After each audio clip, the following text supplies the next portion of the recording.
A blood-stained glove in the moonlit gardens of Blackthorn Manor, a chilling letter in red ink, whispering of vengeance. A priceless sapphire brooch vanishes, a family portrait is slashed, and a chandelier teeters on the brink of disaster. Poirot, the master detective, steps into a web of secrets where every shadow hides a lie.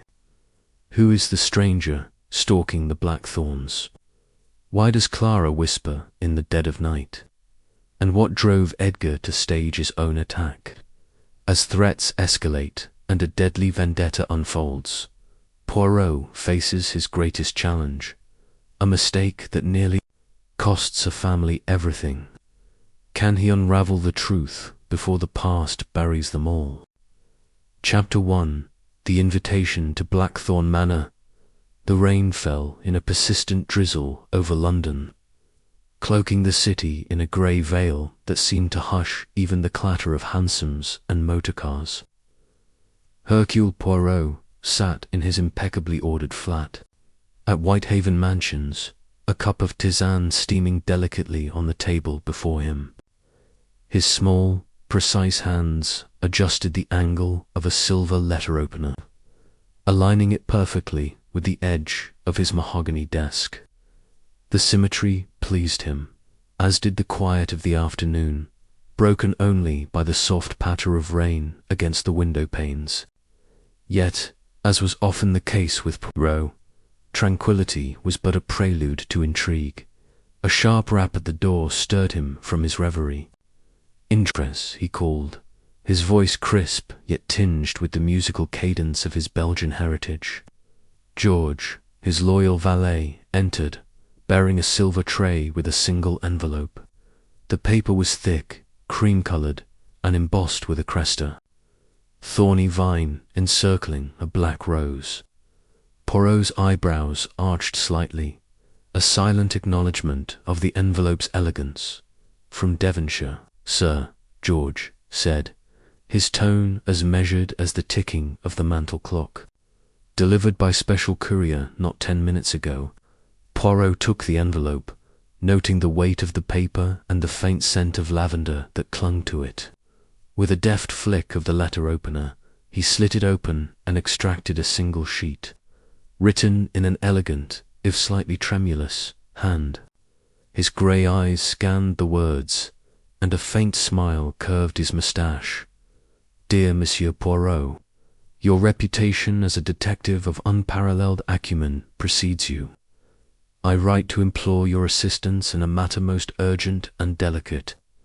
My family, the Blackthorns of Blackthorn Manor, has been plagued by threats, cryptic, venomous missives that speak of a shadow from our past. I fear for our safety and the honour of our name.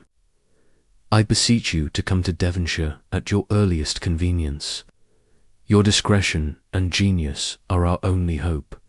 Yours in desperation." Lady Beatrice Blackthorn. Poirot set the letter down, his fingers steepled beneath his chin. "A shadow from the past," he murmured, his voice soft but alive with curiosity. "Most intriguing, n'est-ce pas? George, prepare my valise. We depart for Devonshire on the morning train." The journey to Devonshire was a study in contrasts. The rattling efficiency of the train gave way to the rolling green of the countryside, where hedgerows and stone walls stitched the landscape into a patchwork of pastoral charm. Poirot, however, paid little heed to the scenery, his mind occupied with the puzzle presented by Lady Beatrice's letter. Threats, a family of note, a past shrouded in mystery. The ingredients were delectable, and Poirot savoured the anticipation of unravelling them. The train deposited him at a small station in the village of Thornwick, where a chauffeured car awaited, its polished black exterior gleaming despite the overcast sky. The driver, a wiry man with a weathered face, introduced himself as Thomas, the Blackthorn family's retainer.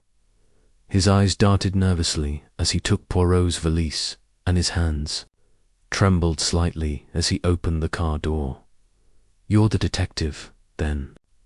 Thomas asked, his voice low, as if afraid the hedgerows might overhear. Her ladyship's been in a right state since those letters started coming. Poirot inclined his head, his expression one of polite interest. And these letters, monsieur? Thomas, they arrive often. 3 in the last fortnight, Thomas replied, starting the engine with a jolt. Nasty things, written in red ink, like blood. Talk of debts and vengeance. Gives me the shivers, it does. Poirot's eyes gleamed. Red ink, you say? Most theatrical. And what does the family make of these threats? Thomas hesitated, his knuckles whitening on the steering wheel. They don't say much to me, sir. But there's tension in the house, like a storm brewing. You'll see for yourself. The car wound through narrow lanes, past fields dotted with grazing sheep, until Blackthorn Manor came into view. It was a sprawling edifice of weathered stone, its gables and turrets rising like the bones of some ancient beast against the slate-grey sky. Ivy clung to its walls, and the gardens, though meticulously tended, had an air of melancholy, as if the roses themselves mourned some unspoken tragedy. As Poirot stepped from the car, the great oak door of the manor swung open, revealing a woman of advanced years but undeniable presence. Lady Beatrice Blackthorn was tall and regal. Her silver hair swept into an elegant chignon, her eyes sharp despite the lines etched around them. She wore a gown of deep emerald, its richness a stark contrast to the pallor of her skin. Monsieur Poirot, she said, her voice steady but laced with urgency. Your arrival is a balm to my troubled heart. Welcome to Blackthorn Manor. Poirot bowed, his movements precise. Madame, it is my honour to serve. Your letter spoke of threats, and I, Hercule Poirot, am here to bring light to the shadows that trouble you. She led him into a grand hall, its walls adorned with portraits of stern-faced ancestors, their eyes seeming to follow Poirot as he crossed the polished marble floor. A chandelier glittered overhead, casting prisms of light that danced like fireflies. Beatrice gestured to a footman who took Poirot's coat and hat, and then ushered him into a drawing-room where a fire crackled in a massive hearth. Please, sit, Beatrice said, indicating a velvety-polstered chair. My family will join. Shortly, they are. Not all eager for your presence, but I insist upon it. Poirot settled into the chair, his posture impeccable. And who, madame, comprises this family of yours? Beatrice's lips tightened briefly, as if the question stirred an unwelcome memory. My son Edgar, who is reserved but loyal. My daughter, Clara, a spirited young woman with a mind of her own. And my nephew, Victor, who resides with us since the loss of his parents. Each has their virtues, and each, I fear, their secrets. Before Poirot could probe further, the door opened, and 3 figures entered, each distinct in demeanour. Edgar Blackthorn was a man in his late 30s, tall and gaunt, with a face that seemed carved from wax, his eyes shadowed and distant. Clara, by contrast, was a vision of vitality, her auburn hair cascading in waves, her green eyes sparkling with a mix of mischief and defiance.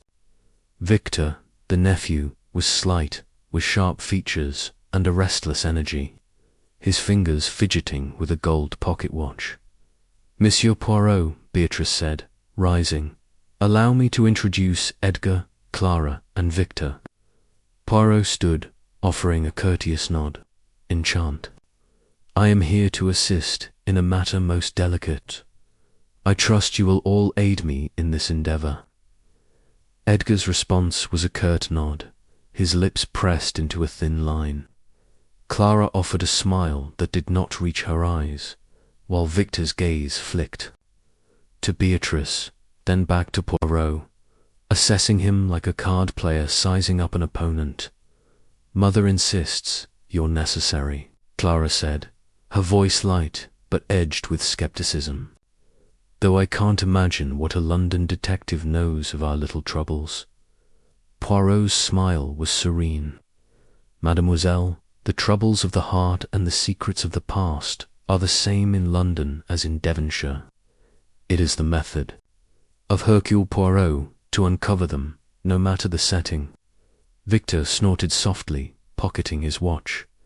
"Fine words, monsieur, but let's hope you're as clever as mother believes." Beatrice clapped her hands sharply. "Enough, monsieur.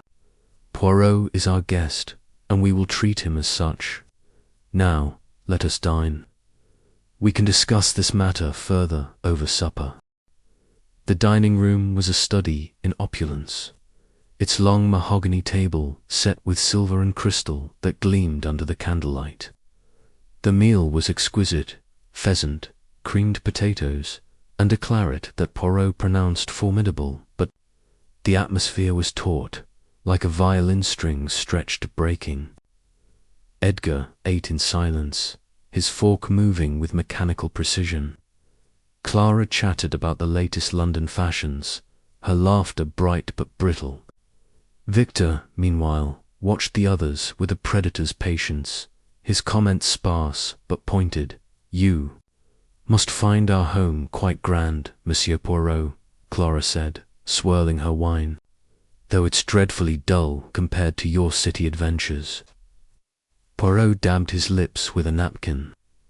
"On the contrary, mademoiselle, a house such as this is a stage, and its occupants, the players.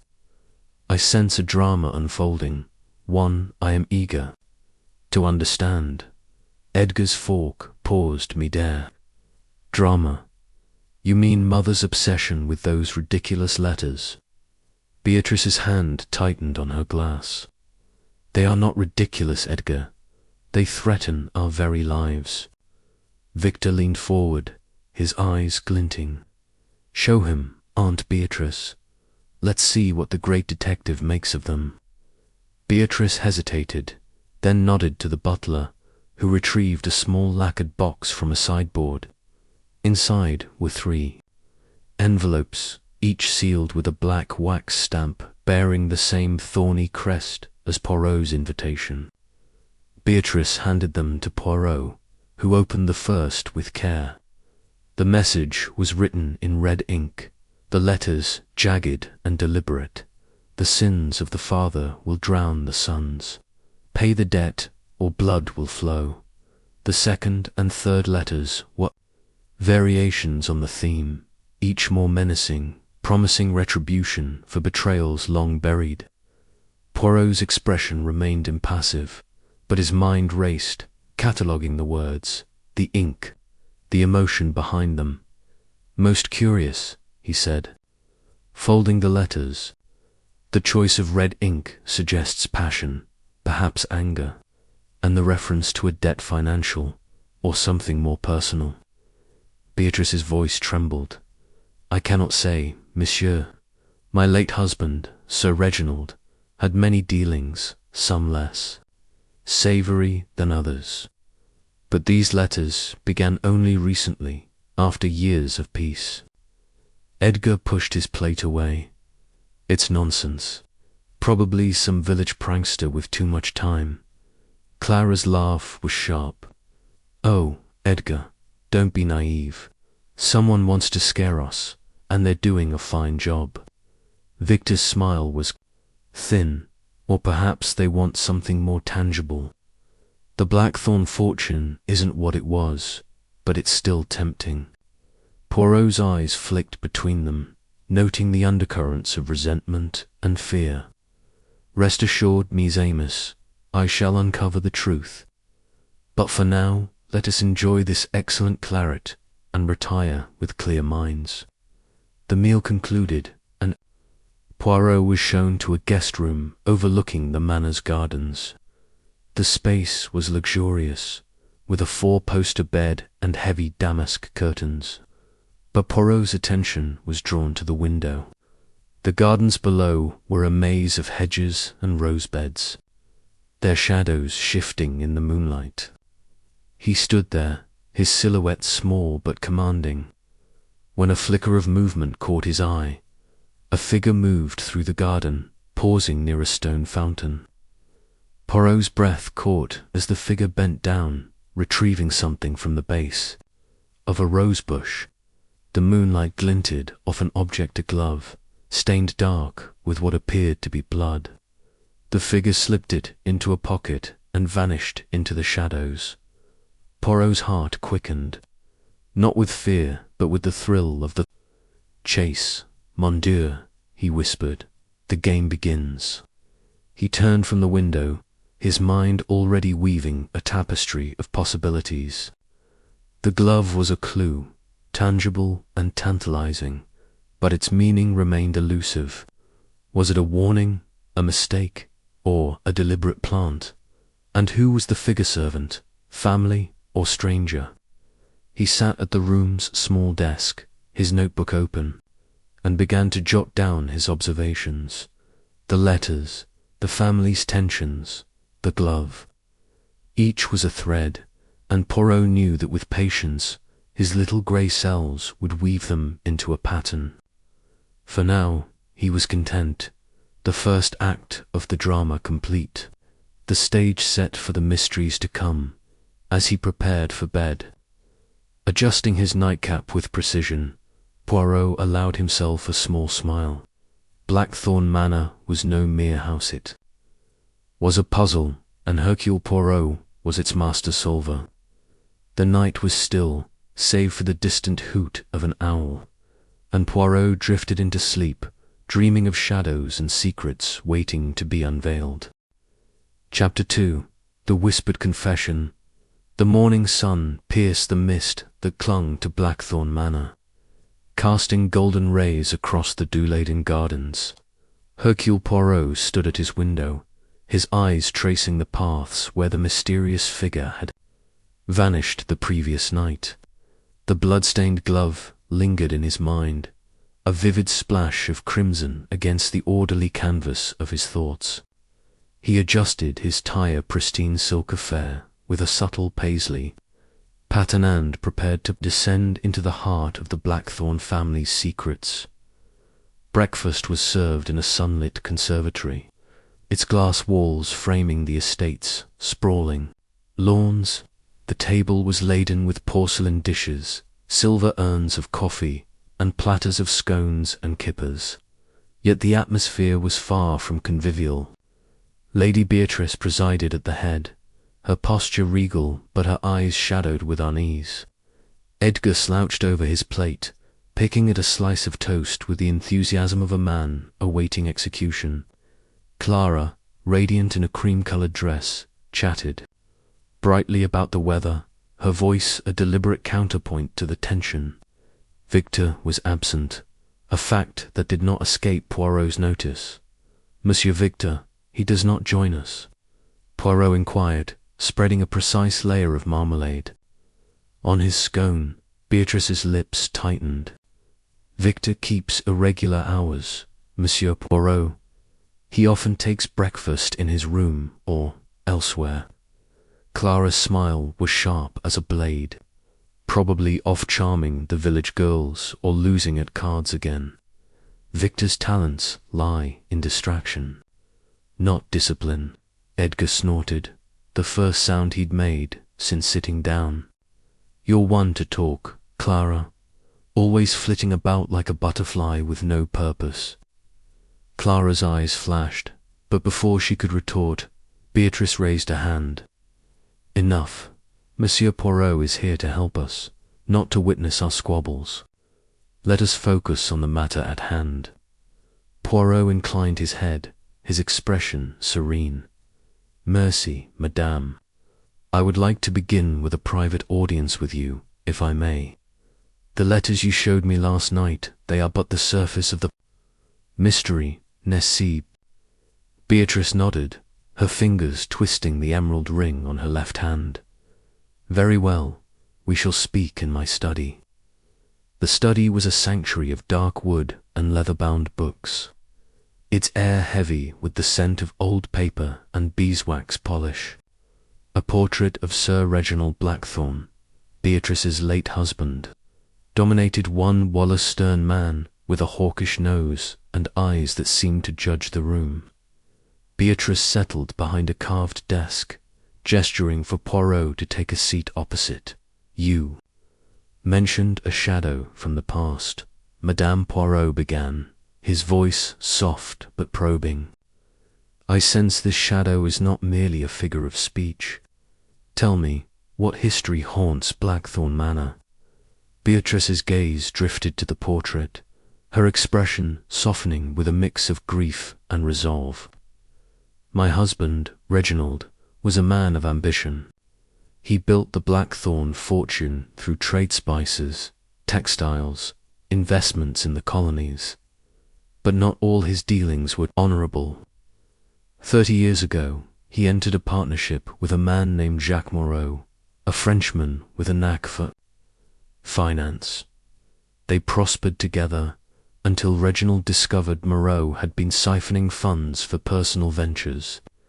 The partnership dissolved in acrimony, and Moreau vanished, leaving behind debts and enemies. Poirot's fingers steepled beneath his chin. And you believe this Monsieur Moreau, or his legacy, is connected to the threats? I cannot be certain, Beatrice admitted, her voice barely above a whisper. But the letters speak of debts and betrayal, and I know of no other wound so deep in our past. Reginald never spoke of it after Moreau left, but the shame lingered. I fear someone seeks to punish us for his sins. Poirot's eyes gleamed with interest. Most intriguing. And your family, do they know of this history? Edgar and Clara were children when it happened. Beatrice said. Victor was not yet born. I've told them only fragments, enough to explain my caution. But they are not fools. They sense the weight of it. Poirot nodded, filing away her words. Shall need to speak with each of them, madame. Secrets, like shadows, grow longer when left in the dark. As Beatrice led him back to the main house, the morning's calm was shattered by a commotion from the drawing-room. Clara's voice, sharp and indignant, cut through the air. Can't keep treating me like a child, Edgar. I have every right to know what's happening. Poirot and Beatrice entered to find Clara facing Edgar, her cheeks flushed with anger. Edgar stood by the fireplace, his hands clenched, his face a mask of frustration. You're reckless, Clara, he snapped. Always poking into things. That don't concern you. This is Mother's business, not yours. Beatrice's voice was ice. What is the meaning of this? Clara whirled, her auburn hair catching the light. Edgar thinks he can control everything, Mother. He's hiding something, I know it. Those letters aren't just threats, they're personal. Edgar's jaw tightened. You're imagining things, as usual. Monsieur Poirot, tell her she's being absurd. Poirot raised a hand, his gesture commanding silence. Mademoiselle Clara, Monsieur Edgar, I do not deal in absurdities. I deal in facts. If there is something you know or suspect, it is best to share it with Poirot. The truth, it always reveals itself, but it is kinder when aided by honesty. Clara hesitated, her defiance wavering.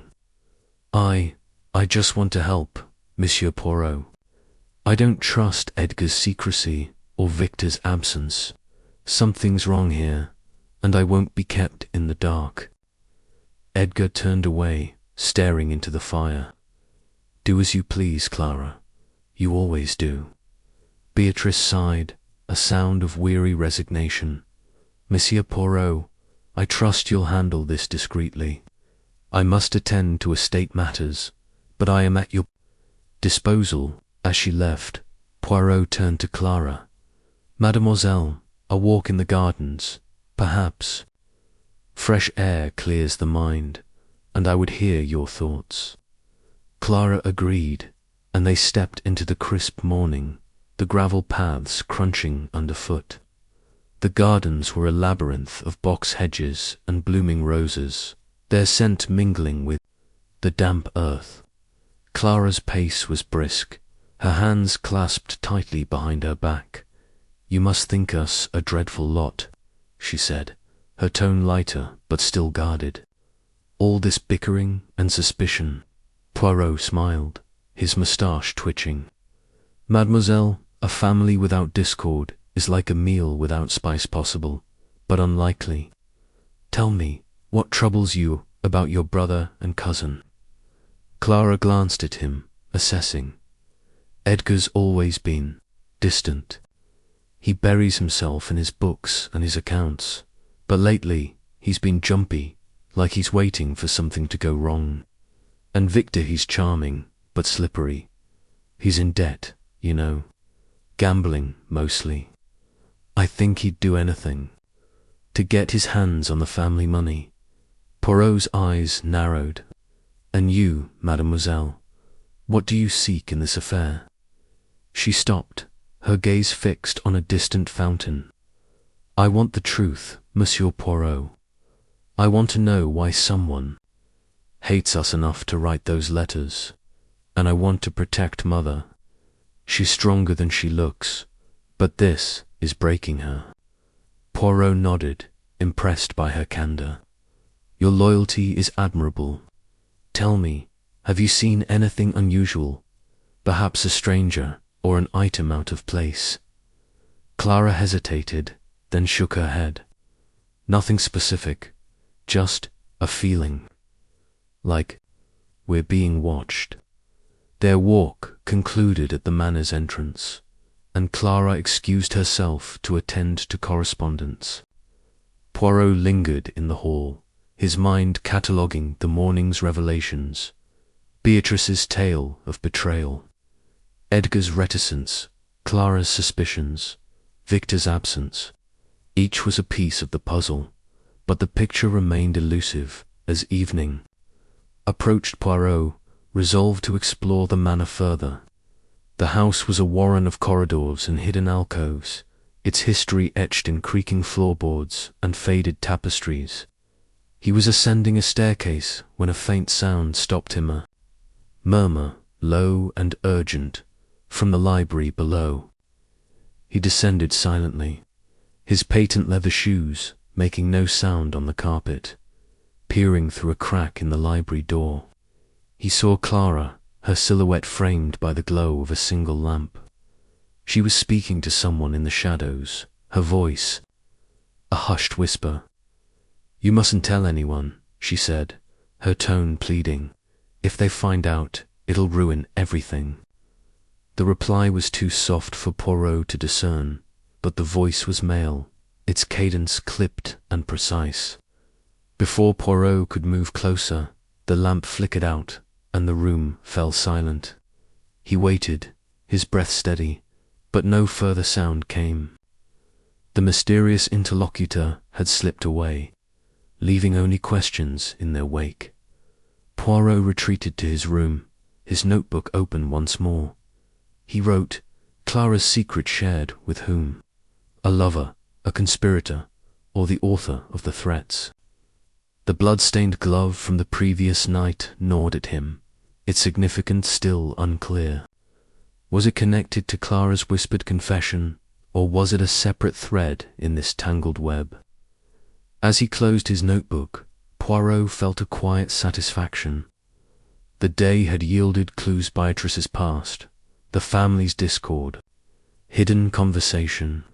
Each was a step toward the truth, and Poirot's little grey cells hummed with anticipation. The Blackthorn mystery was deepening, and he was determined to unravel it, one whispered secret at a time. Chapter 3.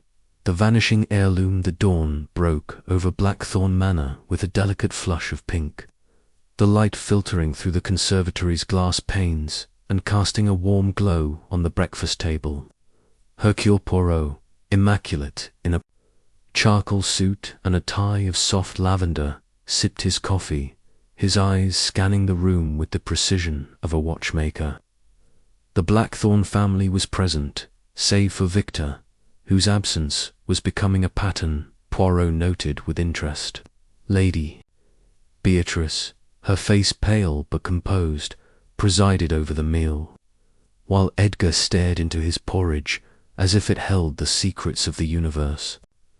Clara, dressed in a vibrant blue frock, maintained a stream of chatter about a local horse race, her cheerfulness a thin veneer over the tension that crackled like static.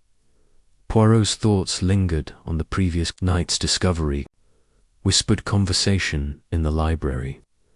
The identity of her companion remained a mystery, but Poirot suspected it was no mere servant. His musings were interrupted by a sharp cry from the hallway, followed by the hurried tread of footsteps. Beatrice rose, her napkin falling to the floor, and Poirot followed. His curiosity piqued. The source of the commotion was Beatrice's private sitting room, a cozy space adorned with velvet drapes and a walnut cabinet displaying family treasures. Beatrice stood before an open safe, her hands trembling as she gestured to its empty interior. "It's gone," she whispered, her voice a mix of disbelief and dread. "The sapphire brooch, my mother's heirloom. It's been stolen." Poirot stepped forward, his movements deliberate. The safe, built into the wall behind a portrait of a deer-faced ancestor, was small but sturdy, its lock gleaming with recent polish. He examined it closely, noting the faint scratches around the keyhole marks of a skilled hand, not a brute's force. "Madame, when did you last see this brooch?" he asked, his tone calm but insistent. "Yesterday afternoon," Beatrice replied, her eyes fixed on the empty velvet cushion within the safe. "I checked it myself, as I do every week. It was a gift from my mother, one of the few things left of her legacy. Its value is incalculable." Clara, who had joined them, gasped softly. "Mother, you don't think?" She stopped, her gaze darting to Edgar, who stood in the doorway, his expression unreadable. "Think what, Clara?" Edgar snapped, his voice low but sharp. "That I'd steal from my own mother. Don't be ridiculous." Poirot raised a hand, silencing the brewing argument. "Mise Amos, accusations without evidence are like arrows shot in the dark. They hit nothing and reveal much. Tell me, madame, who has access to this safe?" Beatrice hesitated, her fingers twisting her emerald ring. "Only myself and the butler. Grayson, the key is kept in my desk, locked in a hidden compartment. And this desk," Poirot said, moving to the elegant piece of furniture, "it is secure." He tested the drawer, finding it locked but noting a faint scratch on the brass handle, similar to those on the safe. "Curio," he murmured, his mind cataloguing the detail. Clara's eyes narrowed. "Victor's not here again. Convenient, don't you think? He's always sniffing around mother's things, talking about the estate's finances." Edgar's face darkened. "You're quick to point fingers, Clara. Maybe you should look at your own secrets before casting stones." Poirot's mustache twitched, a sign of his amusement at their bickering, though his eyes remained sharp. "Mademoiselle, monsieur, let us focus on the facts. The brooch is gone, the safe was opened with skill, and the household is unsettled. I shall need to speak with this Grayson, and I must examine the rooms of all who reside here." Beatrice nodded, though her expression was pained. "Do what you must, Monsieur Poirot, but please be discreet. The servants talk, and the village is already abuzz with rumors." Poirot began his investigation with Grayson, a stooped man with a face like weathered parchment, who swore he had not touched the safe. His loyalty to Beatrice was evident, but Poirot noted a nervous tick in his left hand, a detail he filed away. Next, he inspected the family's quarters, starting with Edgar's. The room was austere, filled with books on history and economics, the air heavy with the scent of ink. Nothing seemed amiss, though Poirot's keen eye caught a faint smudge of red wax on the edge of Edgar's desk, reminiscent of the seals on the threatening letters. Clara's room was a contrast, vibrant with colourful scarves and sketches of Parisian landscapes pinned to the walls. Her vanity held an array of perfumes and jewellery, but nothing suggested involvement in the theft. Yet Poirot noticed a letter, half hidden beneath a silk glove, addressed to my dearest C, in a bold, masculine hand. He left it untouched, but the discovery sharpened his interest in Clara's nocturnal conversation. Victor's room was the last, and it yielded the most intriguing clue. The space was cluttered, with racing forms and empty brandy bottles scattered across a table. In a drawer, beneath a pile of cravats, Poirot found a small brass key, its size and shape compatible with the lock on Beatrice's desk. He pocketed it, his mind racing with possibilities. Was Victor the thief, or was the key a plant to incriminate him? Returning to the sitting room, Poirot gathered the family, his demeanour calm but authoritative. Mesdames et messieurs, the theft of the brooch is no simple crime. The safe was opened with finesse, suggesting knowledge and skill. This key, he held up, the brass object, was found in Monsieur Victor's room. Care to explain, monsieur? Victor, who had appeared during Poirot's search, flushed red. That's not mine. I've never seen it before. Someone's trying to frame me, Clara, probably, with her endless accusations. Clara's laugh was sharp. Oh, Victor, you're always the victim. Maybe if you didn't owe half the county money, we'd believe you. Beatrice's voice cut through the din. Enough, Monsieur Poirot. What do you make of this? Poirot's eyes gleamed. The key is a clue, but not yet the solution. It suggests intent to cast suspicion, but whether on Monsieur Victor or by him, I cannot yet say. The scratches on the safe and desk indicate a practiced hand, perhaps one accustomed to such delicate work. I shall continue my inquiries. The family dispersed, their unease palpable. Poirot lingered in the sitting room, his gaze returning to the empty safe. The theft was a bold move, but its timing mere hours after his arrivals suggested a deeper purpose. Was it meant to distract him from the threatening letters, or to escalate the family's fear? The blood-stained glove from the first night flickered in his memory, its significance still elusive but growing heavier. As evening fell, Poirot stood by the conservatory windows, watching the gardens fade into twilight. The brooch's disappearance was a new thread in the tapestry of Blackthorn Manor's secrets, and he felt a quiet satisfaction in its discovery. The key in Victor's room was a tangible lead, but Poirot knew better than to trust its apparent simplicity. Someone was playing a game, and Hercule Poirot was determined to outwit them. The day had ended with progress, a puzzle piece secured, and his little grey cells hummed with the promise of revelations to come. Chapter 4. The Stranger in the Village, the Morning Air in Thornwick. Village carried the scent of fresh-baked bread and damp earth, a stark contrast to the oppressive atmosphere of Blackthorn Manor.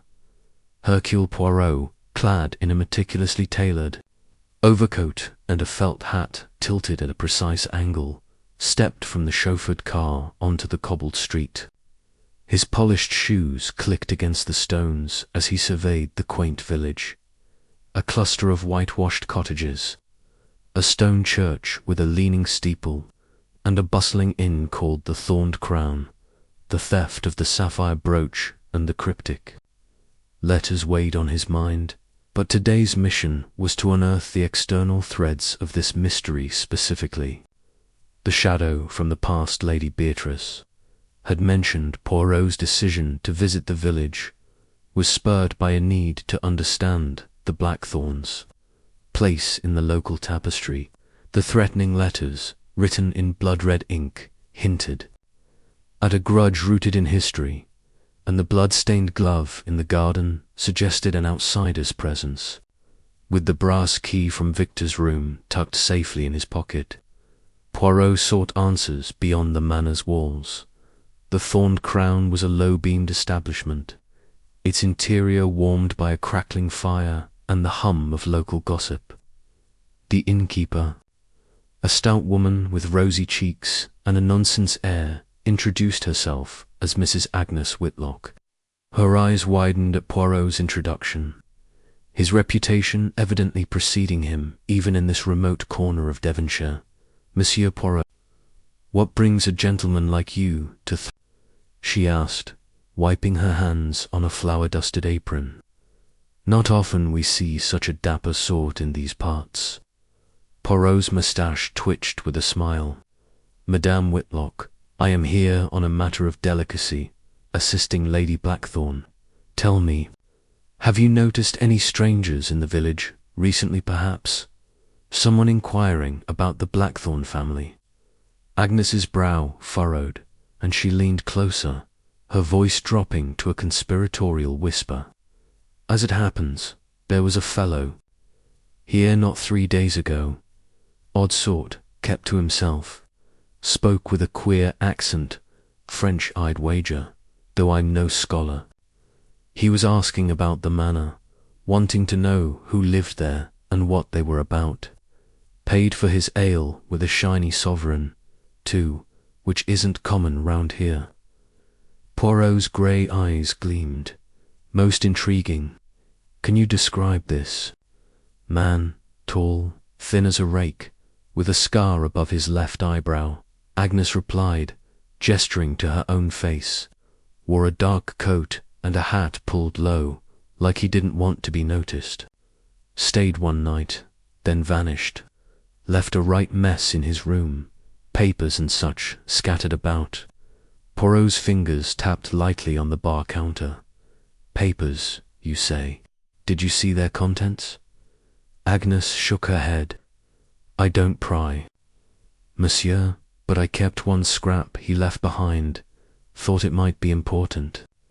She reached beneath the counter and produced a crumpled piece of paper, its edges singed as if someone had tried to burn it.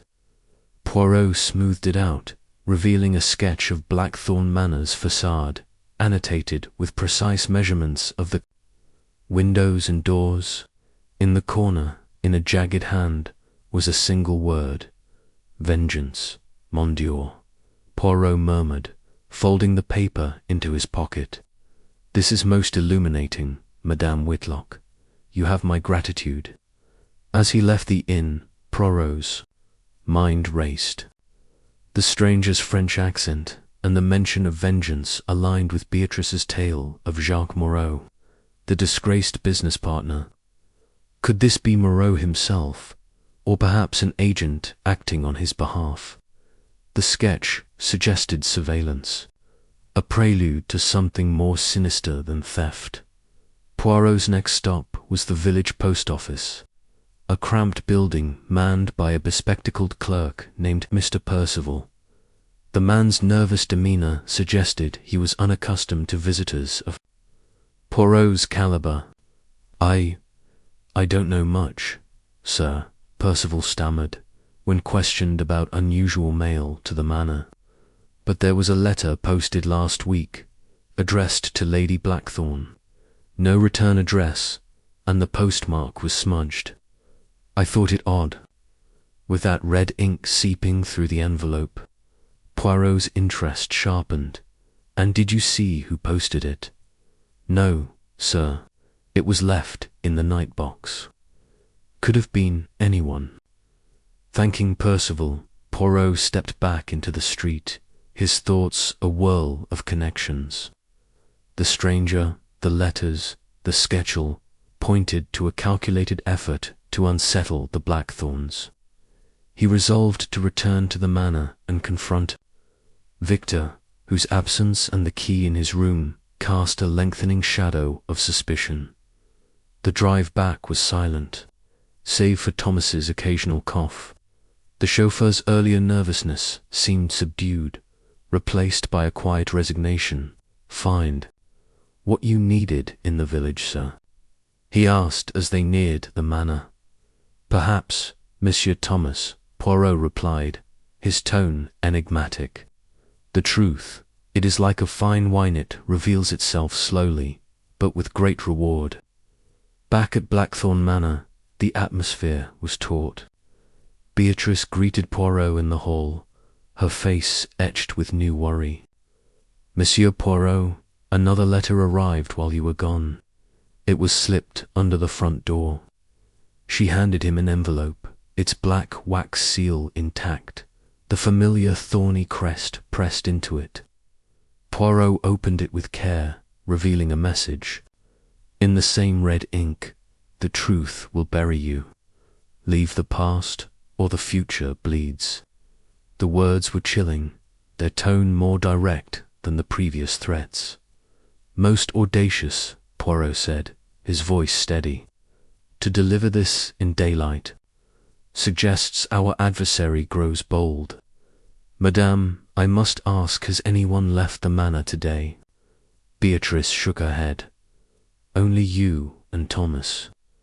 Edgar's been in his study, Clara in the music room.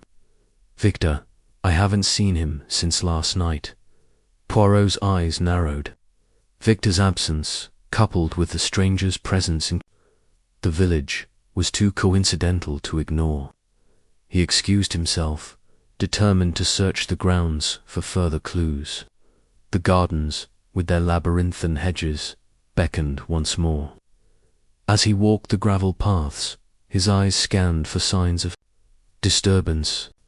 Near a stone bench, he found a cigarette stub, its tip marked with a faint trace of red wax, the same as the letters seal dot double quotes CURIEUX, he muttered, pocketing the stub. The clue was small but significant, linking the manor to the village. Was the stranger working alone, or did he have an ally within the household? Victor's gambling debts, Clara's whispered secret, Edgar's reticent soul swirled in Poirot's mind, each a piece of a puzzle he was determined to solve. As dusk settled, Poirot returned to the manor, his notebook filling with observations. The stranger's sketch, the red wax cigarette, the bold new threat. He felt a quiet satisfaction, the day's discoveries forming a clearer outline of the mystery. The stranger in the village was no phantom, he was a key, and Poirot was closer to turning it. The Blackthorn drama was unfolding, and he stood at its center, ready to illuminate the shadows. Chapter 5. The locked room puzzled. The air in Blackthorn Manor hung heavy with the scent of wax and old wood, the silence broken only by the distant toll of a grandfather clock. Hercule Poirot, his morning coffee untouched, stood in the grand hall, his mind a whirl of connections. The stranger in the village, the blood-stained glove, the stolen sapphire brooch, and the latest threatening letter. Each clue was a note in a discordant symphony, and Poirot was determined to find the melody. His thoughts were interrupted by a piercing scream that echoed from the upper floors, sharp and raw, slicing through the manor stillness. Poirot moved swiftly, his polished shoes clicking on the marble stairs as he followed the sound to Edgar Blackthorn's study.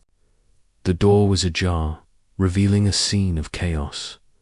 Clara stood in the doorway, her hands pressed to her mouth, her eyes wide with shock. Beatrice hovered behind her, her face ashen. Inside, Edgar lay slumped across his desk, his head resting on a ledger, a trickle of blood seeping from a shallow cut on his temple. The room was locked from the inside, the key still in the door, and the windows were bolted shut, their heavy curtains undisturbed. Monsieur Edgar Poirot exclaimed, stepping forward.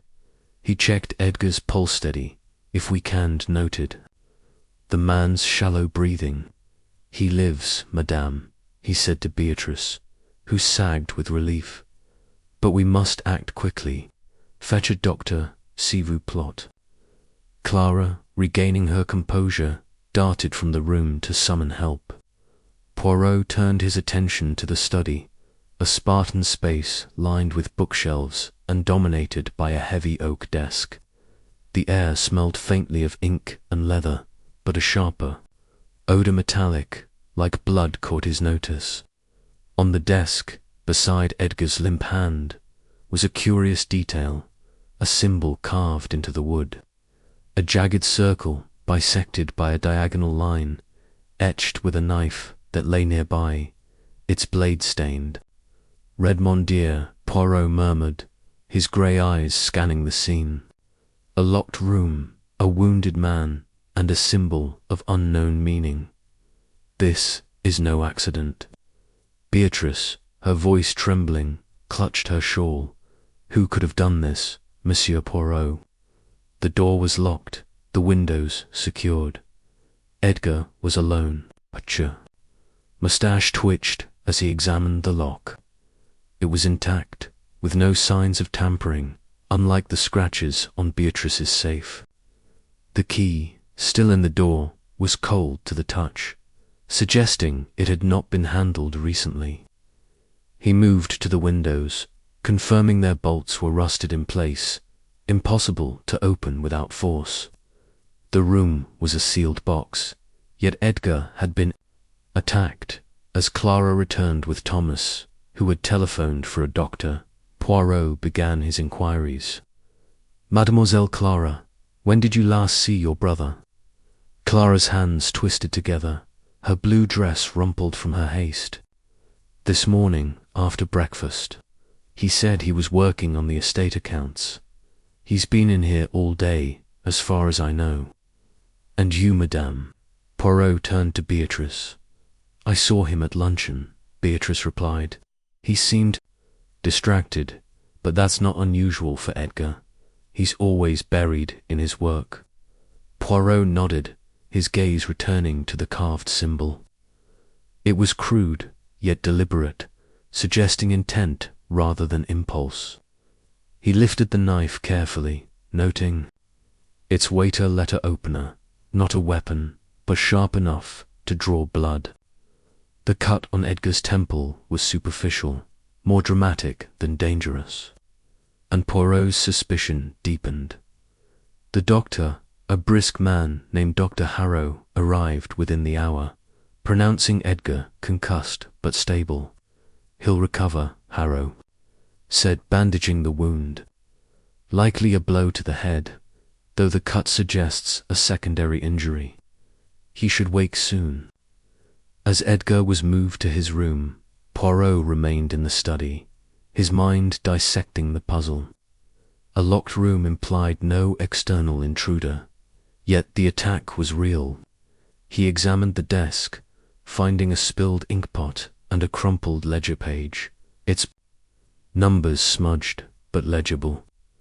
The figures detailed the manor's dwindling finances, a detail that aligned with Clara's accusations of Victor's gambling debts. A soft groan from the hallway signaled Edgar's return to consciousness. Poirot joined the family in Edgar's room, where the man sat propped against pillows, his face pale but alert. "What happened, Monsieur Edgar?"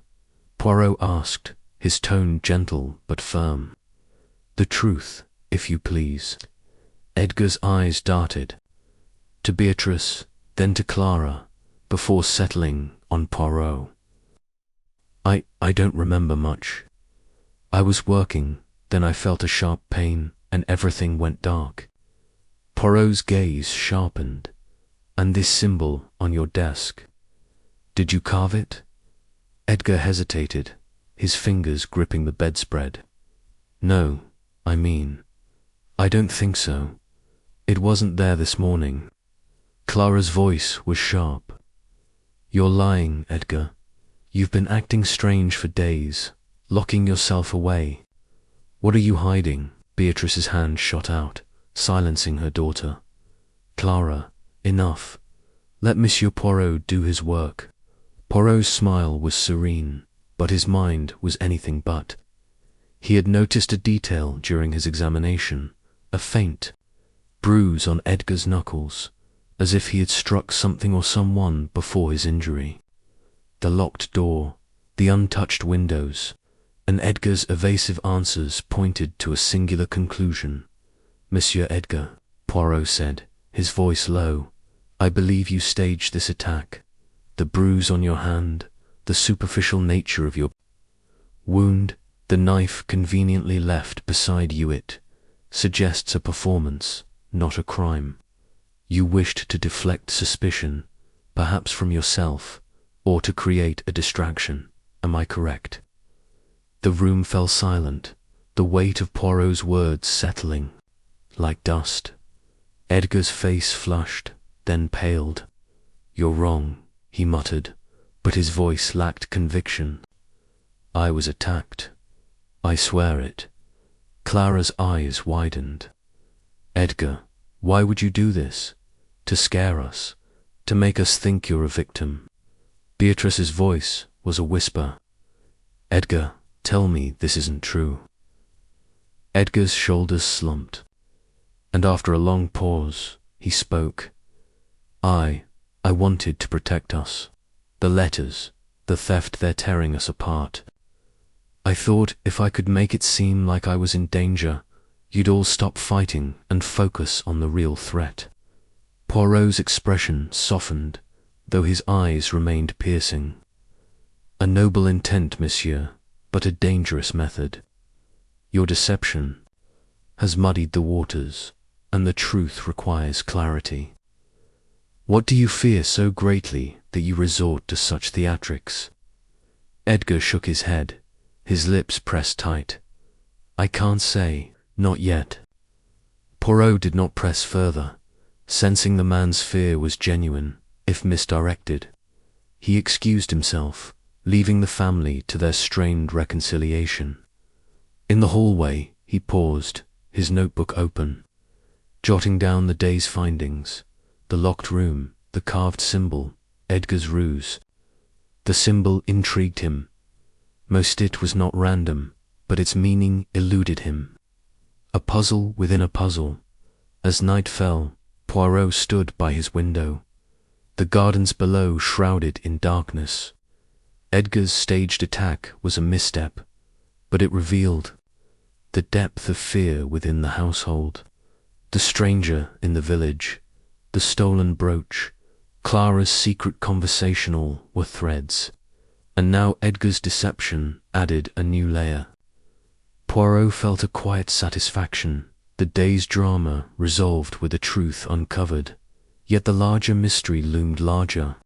His little grey cells hummed, eager for the next revelation in the shadowed halls of Blackthorn Manor. Chapter 6. The midnight intruder.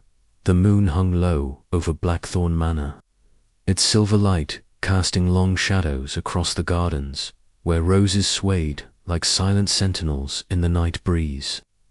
Hercule Poirot, unable to sleep, stood by his window, his mind a kaleidoscope of clues. The blood-stained glove, the stolen sapphire brooch, the threatening letters, the stranger's sketch, and Edgar's staged attack.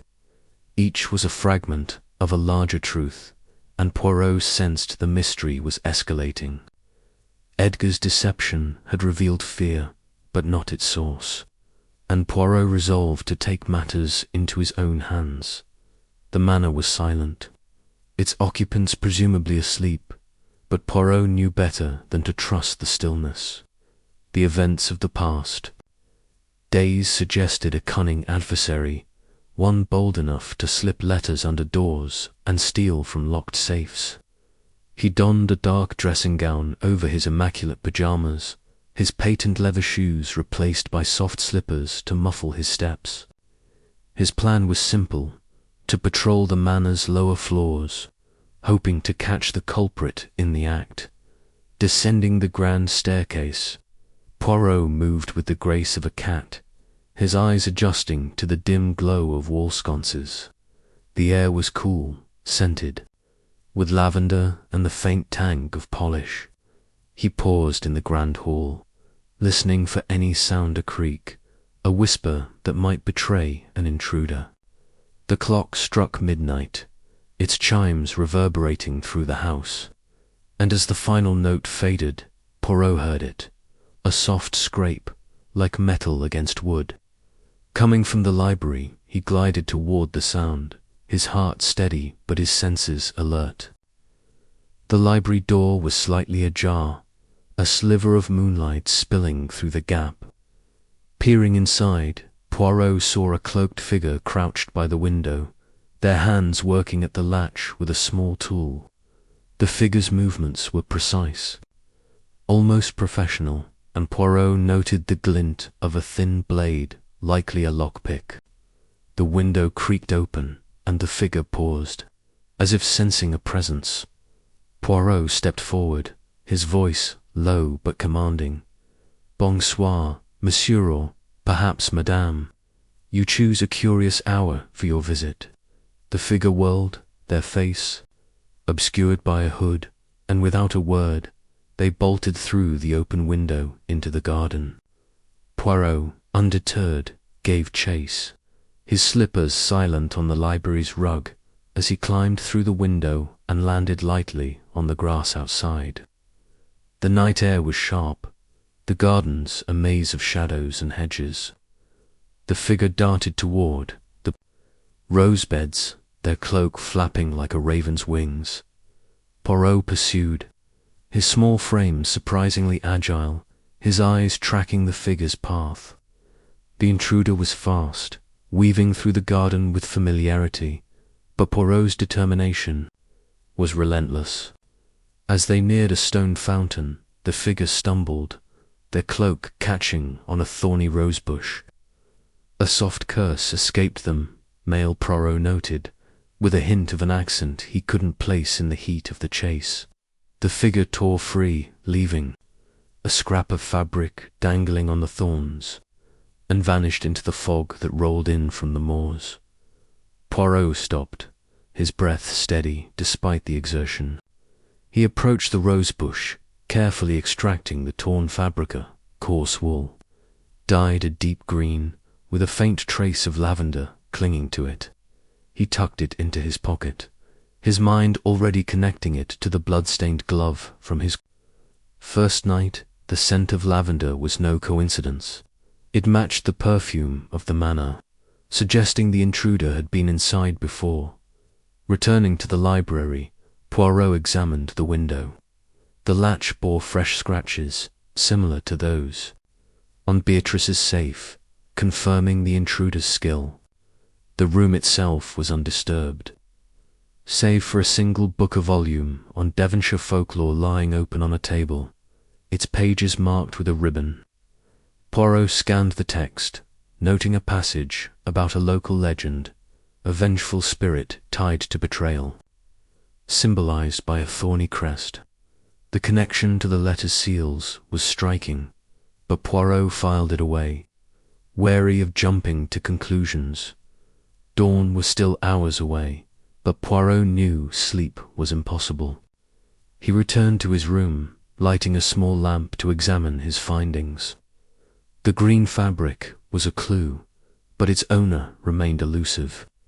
The intruder's familiarity with the garden suggested either an insider or someone who had studied the estate closely, perhaps the stranger from the village, whose sketch of the manor Poirot still carried. As morning approached, Poirot sought out Clara, whose room overlooked the garden. He found her in the conservatory, arranging roses in a crystal vase, her auburn hair catching the sunlight. "Mademoiselle Clara," he began, his tone genial, "did you, by chance, hear anything unusual last night?" A noise, perhaps, in the garden. Clara's hands paused, a thorn pricking her finger.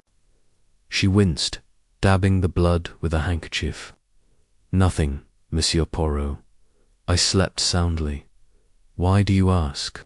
Poirot produced the scrap of fabric, watching her reaction. This was found in the garden, caught on a rosebush. It is curious, Nan. The scent of lavender clings to it, much like the perfume you favor. Clara's eyes widened, but her voice remained steady. Lavender is common here, monsieur. Half the household uses it. And that fabricate could belong to anyone. A servant. Perhaps or Thomas. Poirot's smile was serene. Perhaps. But I wonder, mademoiselle, if you were truly asleep. The library window was tampered with, and I recall your nocturnal conversation there 2 nights ago. Clara's cheeks flushed, but she met his gaze. I told you, I have no secrets worth hiding. If I was in the library, it was nothing sinister. Perhaps I was sleepwalking. I've done it before, you know. Poirot nodded, unconvinced but unwilling to press further. Very well, mademoiselle. But know this, the truth, it is like a rose beautiful, but with thorns that prick those who grasp it carelessly. He left her to her flowers, his mind turning to Victor. The nephew's absence during the night's events was suspicious, and the green fabric could belong to one of his many coats. Poirot sought him out, finding him in the billiard room, idly rolling balls across the table. Victor's sharp features were drawn, his eyes bloodshot, as if sleep had eluded him too. Monsieur Victor, Poirot said, holding up the fabric, this was found in the garden after an intruder fled the library. You were not at breakfast, nor at dinner last night. Where were you? Victor's laugh was brittle, chasing shadows. Are we, Monsieur Poirot? I was in the village, settling a debt. Ask anyone at the Thorned Crown, they'll vouch for me. Poirot's eyes narrowed. A convenient alibi, and this fabric, it does not belong to you. Victor shrugged, his fingers tightening on the cue. Never seen it. You're barking. Up the wrong tree, detective.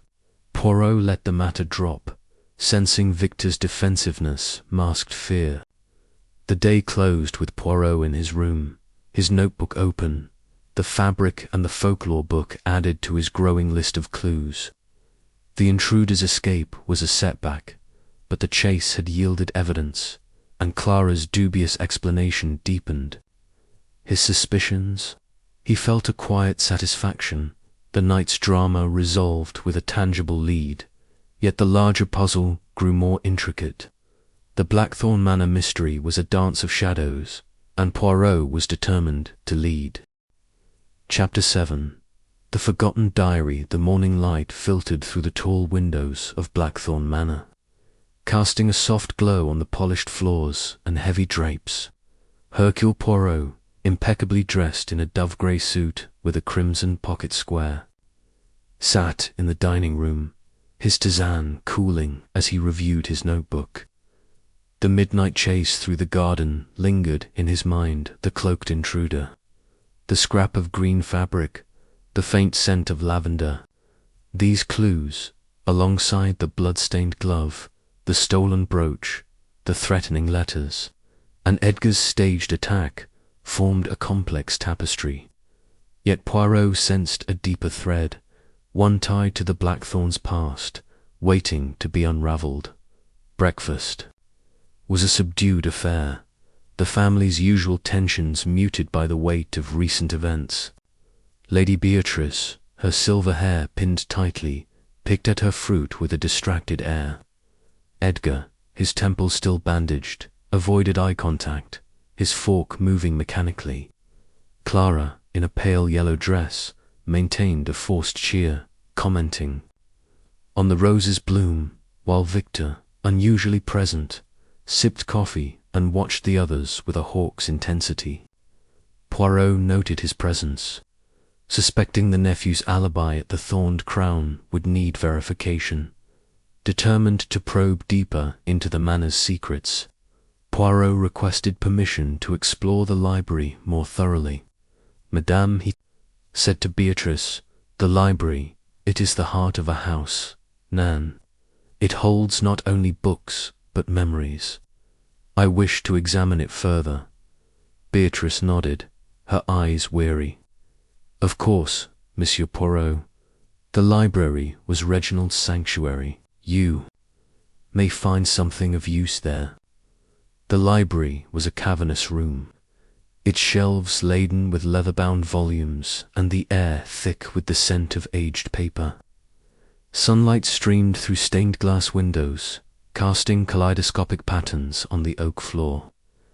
Poirot began his search methodically, his gloved fingers tracing spines, seeking anything out of place. The book on Devonshire folklore, left open the previous night, lay on a table, but it offered no new insights. He moved to a corner alcove, where a locked cabinet caught his eye, its brass fittings gleaming faintly. Recalling the brass key from Victor's room, Poirot retrieved it from his pocket. The key slid into the lock with a satisfying click, and the cabinet opened to reveal a collection of personal effects, letters, photographs, and a small, leather-bound diary, its cover embossed with the initials R.B. Reginald Blackthorne. Pulse quickened as he opened the diary, its pages yellowed but intact, filled with Reginald's meticulous script. The entries chronicled the Blackthorne fortune's rise, detailing trade ventures and partnerships. One name appeared repeatedly: Jacques Moreau, described as a brilliant but reckless financier. A passage dated 30 years prior caught Poirot's attention. 15. June 1895. Moreau's deceit is confirmed. He has diverted funds to a private scheme in Marseille, risking our entire enterprise. I confronted him today, and his denials were as bold as his theft. I have ended our partnership, but the damage is done. He threatens to expose my own dealings unless I pay him off. I cannot yield, yet I fear his vengeance. The Blackthorne name must remain untarnished. Poirot's eyes gleamed. Here was the shadow from the past, the grudge that fueled the threatening. Letters, Moreau's betrayal, explained Beatrice's fear.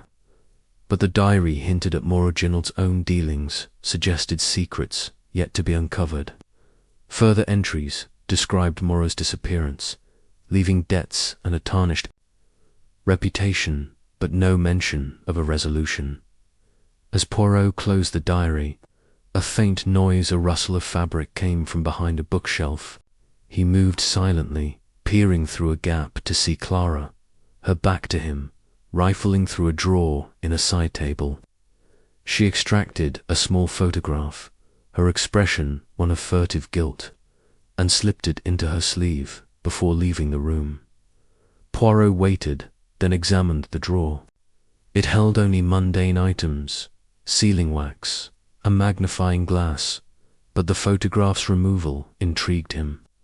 Was it connected to Clara's whispered conversation, or something else entirely? He pocketed the diary, intending to confront Beatrice with its contents, but first sought out Victor, whose absence during key moments remained suspicious. He found Victor in the stables, brushing a sleek chestnut mare, his movements tense. Monsieur Victor Poirot began, holding up the diary. This was found in a locked cabinet, opened with the key from your room. It speaks of Jacques Moreau, a name tied to the threats against your family. What do you know of him? Victor's brush paused, his eyes narrowing. Nothing, Monsieur Poirot. I was a child when my uncle died. Whatever bad blood he had with Moreau, it's ancient history. Poirot's smile was sharp. History, monsieur, has a way of bleeding into the present. Your debts, your absence last night they do not inspire confidence. Where were you when the intruder entered the library? Victor tossed the brush aside, his voice tight. I told you I was in the village, and I don't know anything about that key. Someone's setting me up, probably Clara, with her endless snooping. Poirot noted the defensiveness, filing it away. He returned to the manor, seeking Beatrice in her sitting room.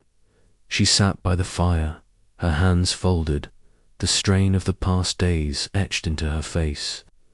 Poirot presented the diary, summarizing its contents. Madame, this confirms your fears of a past betrayal. Jacques Moreau's grudge may be the root of these threats.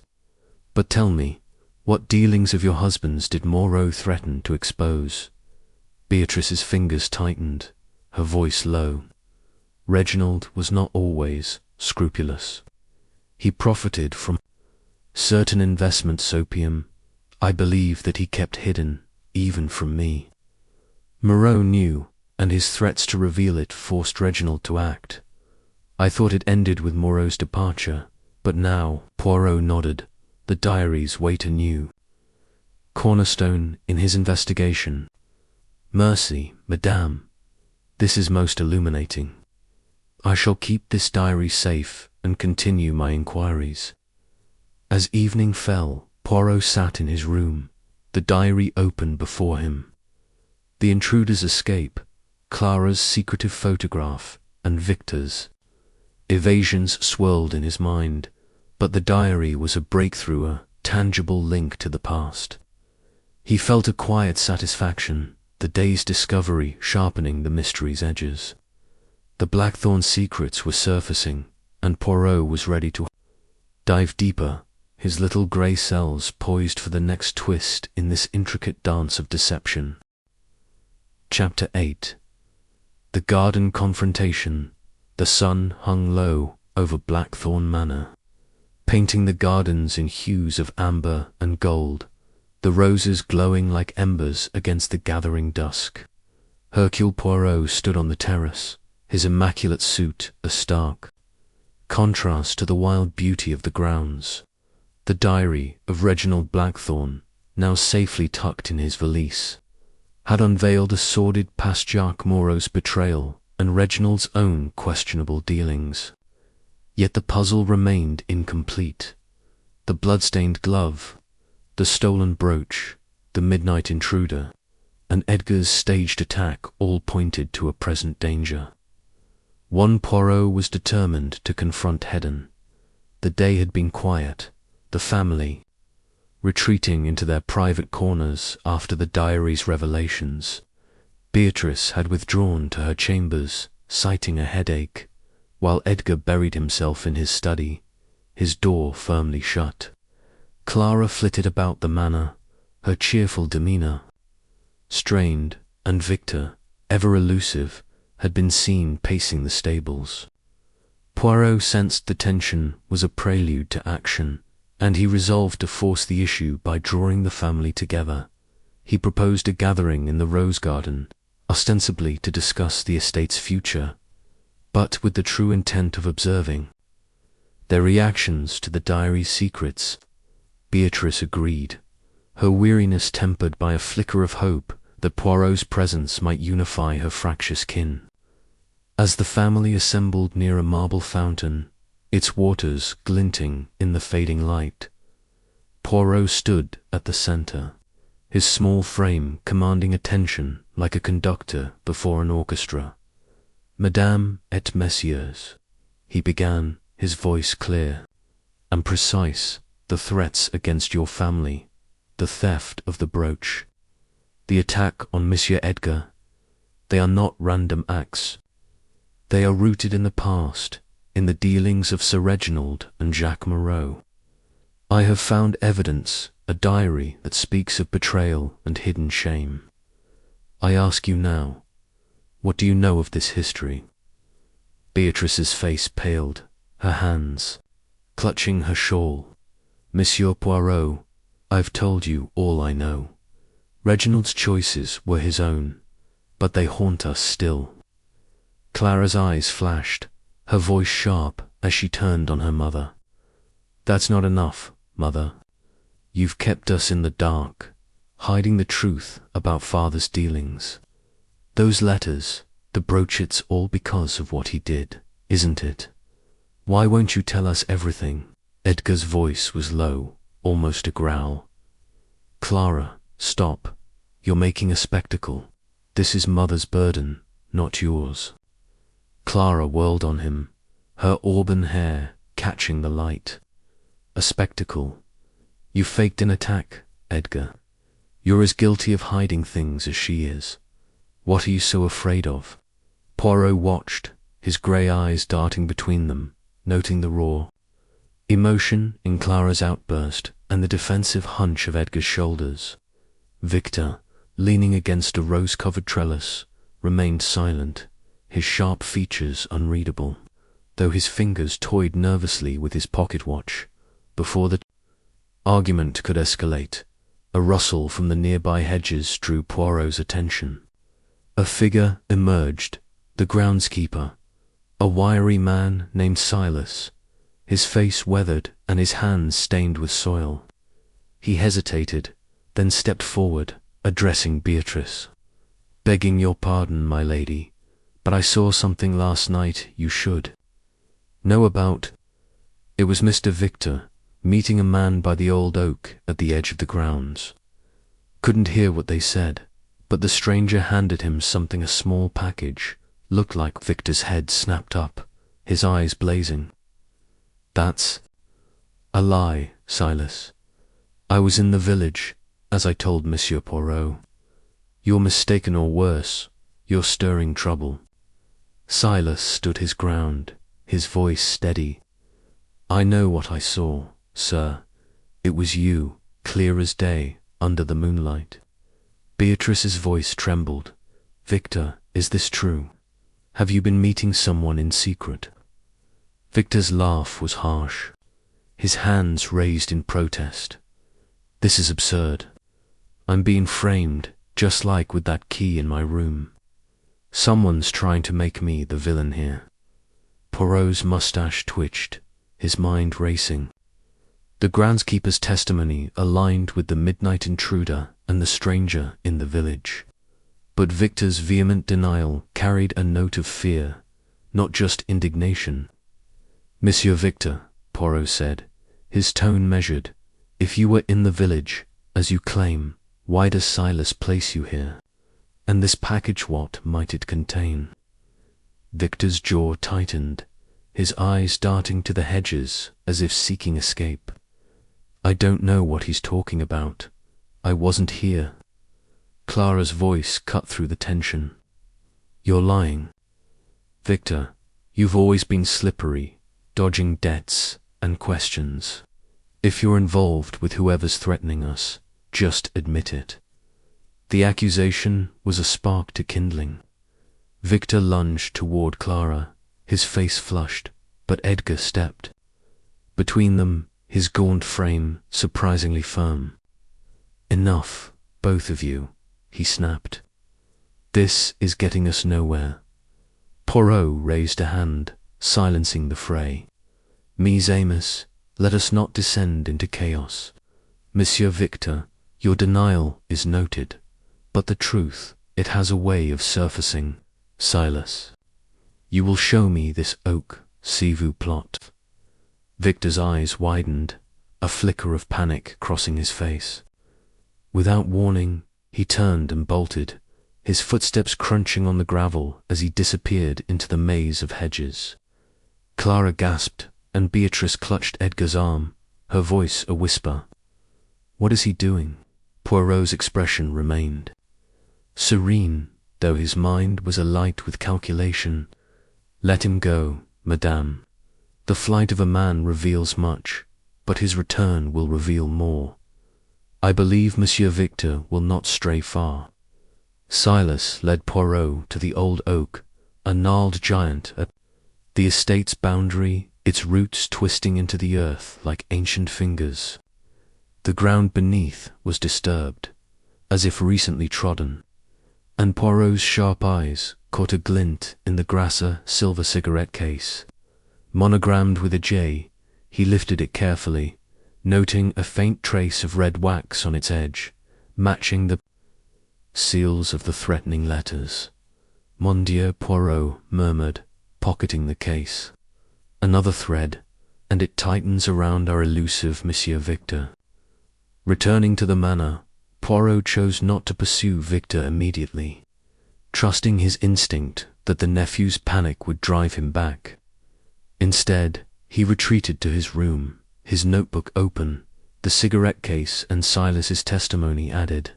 To his growing catalogue of clues, the confrontation had been a calculated risk, exposing Victor's fear and hinting at a connection to the stranger. Poirot felt a quiet satisfaction, the day's drama yielding a new piece of the puzzle. The blackthorn. Secrets were unraveling, and he was ready to pull the next thread, certain that the truth was closer than ever. Chapter 9. The Return of Victor. The morning mist clung to Blackthorn Manor like a shroud, softening the edges of its stone facade and muffling the distant bleat of sheep on the moors.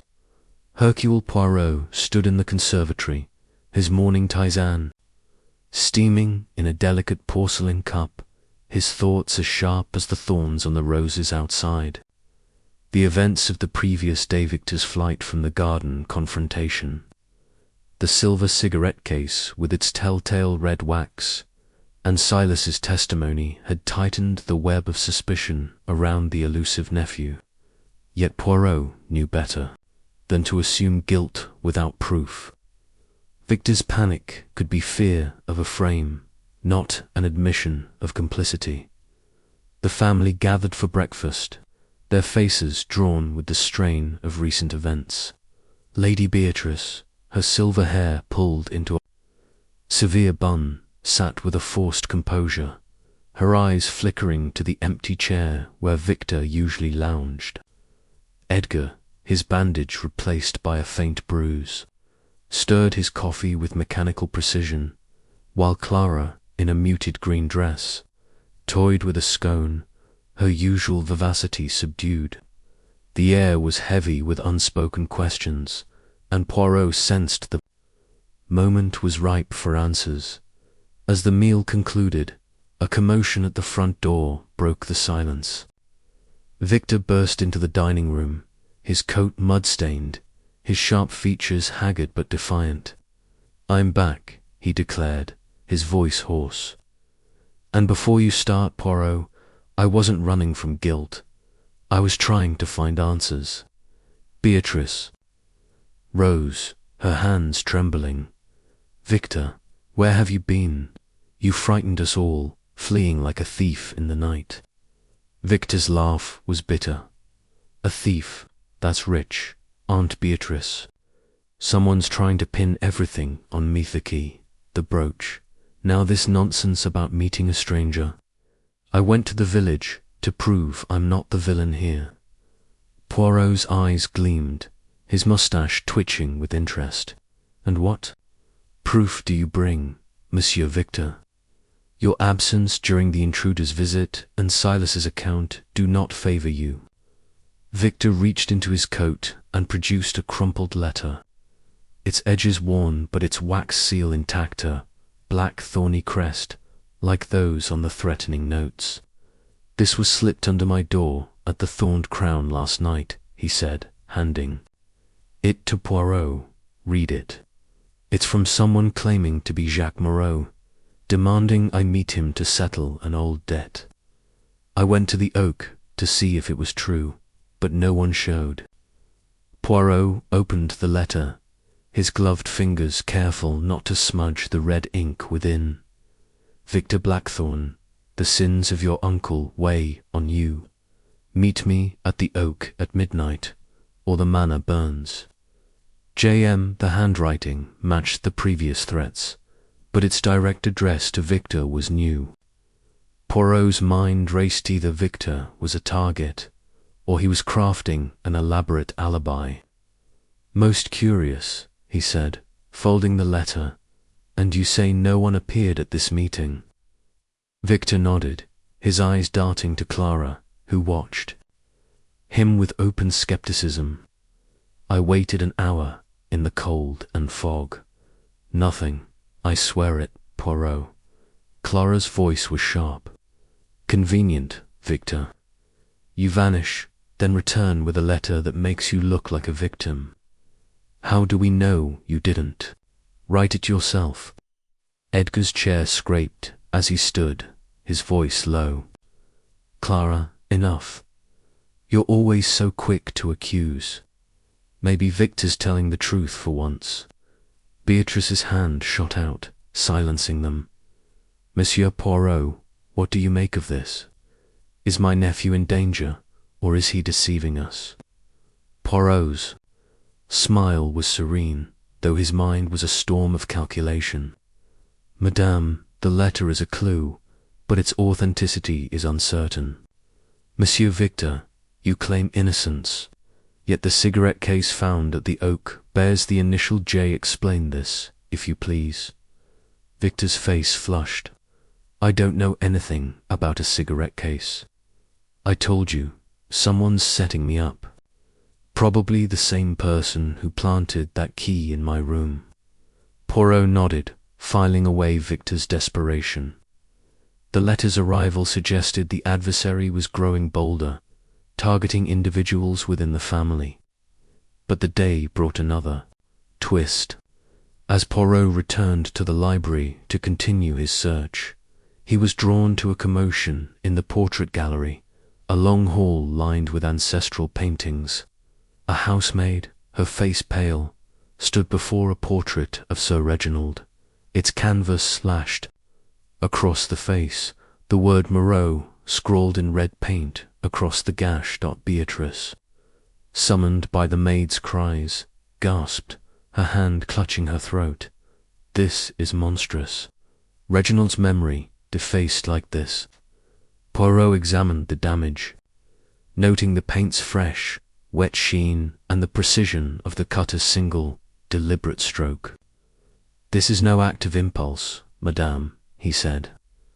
The choice of this portrait, the name Morowit, is a message meant to wound as much as to warn. Clara, who had joined them, shook her head. It's getting worse, isn't it? First the brooch, then Edgar, now this.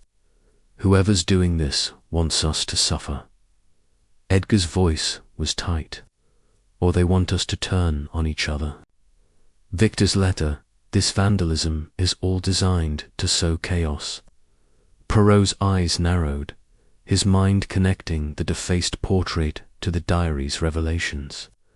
The name Moreau was no coincidence. It was a taunt, a reminder of the past. He resolved to verify Victor's alibi, sending Thomas to the Thorned Crown to confirm his presence the previous night. Meanwhile, he questioned the housemaid, who admitted to finding the portrait already damaged, with no sign of the culprit. As evening fell, Poirot retreated to his room, the letter and the image of the slashed portrait vivid in his mind.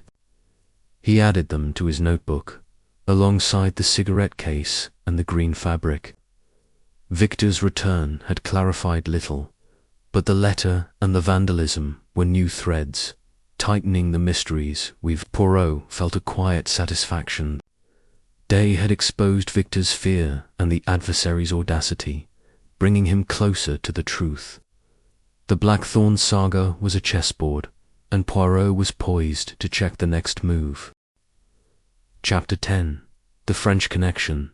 The morning air at Blackthorn Manor carried a crisp edge. The mist having burned away to reveal a sky of unblemished blue, Hercule Poirot, dressed in a navy suit with a silver tie-pin shaped like a stood in the grand hall, his polished shoes reflecting the marble floor. The defaced portrait of Sir Reginald, the letter to Victor, and the relentless drumbeat of threats had sharpened his focus. The name Jacques Moreau echoed through the mystery, like a persistent refrain, and Poirot was determined to trace its source. The diary had confirmed Moreau's betrayal. but its implications reached beyond the past, and Poirot suspected the stranger in the village was the key to unraveling it. The family was absent from breakfast, each retreating to their private corners, to her prayers, Edgar to his ledgers, Clara to her sketches, and Victor to his brooding. Poirot seized the opportunity to contact an old acquaintance, Inspector Marcel Dubois, a former colleague from the street in Paris. Dubois's knowledge of French financial circles might shed light on Moreau's fate. Poirot penned a telegram, dispatching it via Thomas with instructions for urgency. Urgent. Seek information on Jacques Moreau, financier. Disappeared circa 1895 after dispute with Reginald Blackthorne. Any descendants or associates? Discretion paramount. H. Poirot. While awaiting a reply, Poirot turned his attention to the manor's staff, suspecting an insider's knowledge had aided the intruder and the vandalism. He interviewed Grayson, the butler, in the pantry, a small room lined with silverware and crystal. Grayson's weathered face was impassive, but his hands fidgeted as he polished a candelabra. "Monsieur Grayson," Poirot began, his voice smooth as silk, "you have served the Blackthorns many years, Nan. Tell me, have you ever heard the name Jacques Moreau mentioned in this house?" Grayson's polishing slowed, his eyes meeting Poirot's briefly. "Not in years, sir. Sir Reginald spoke of him once or twice, before he passed.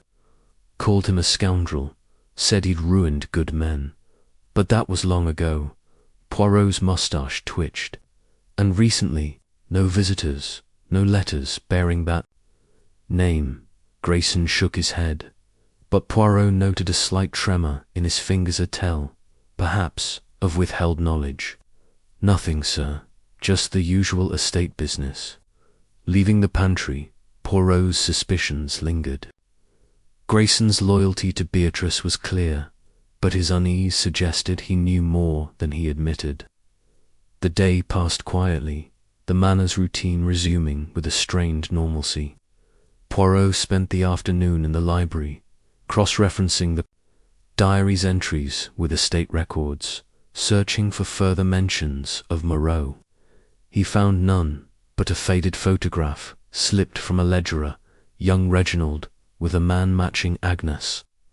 Whitlock's description of the village stranger, tall, thin, with a scar above his eyebrow.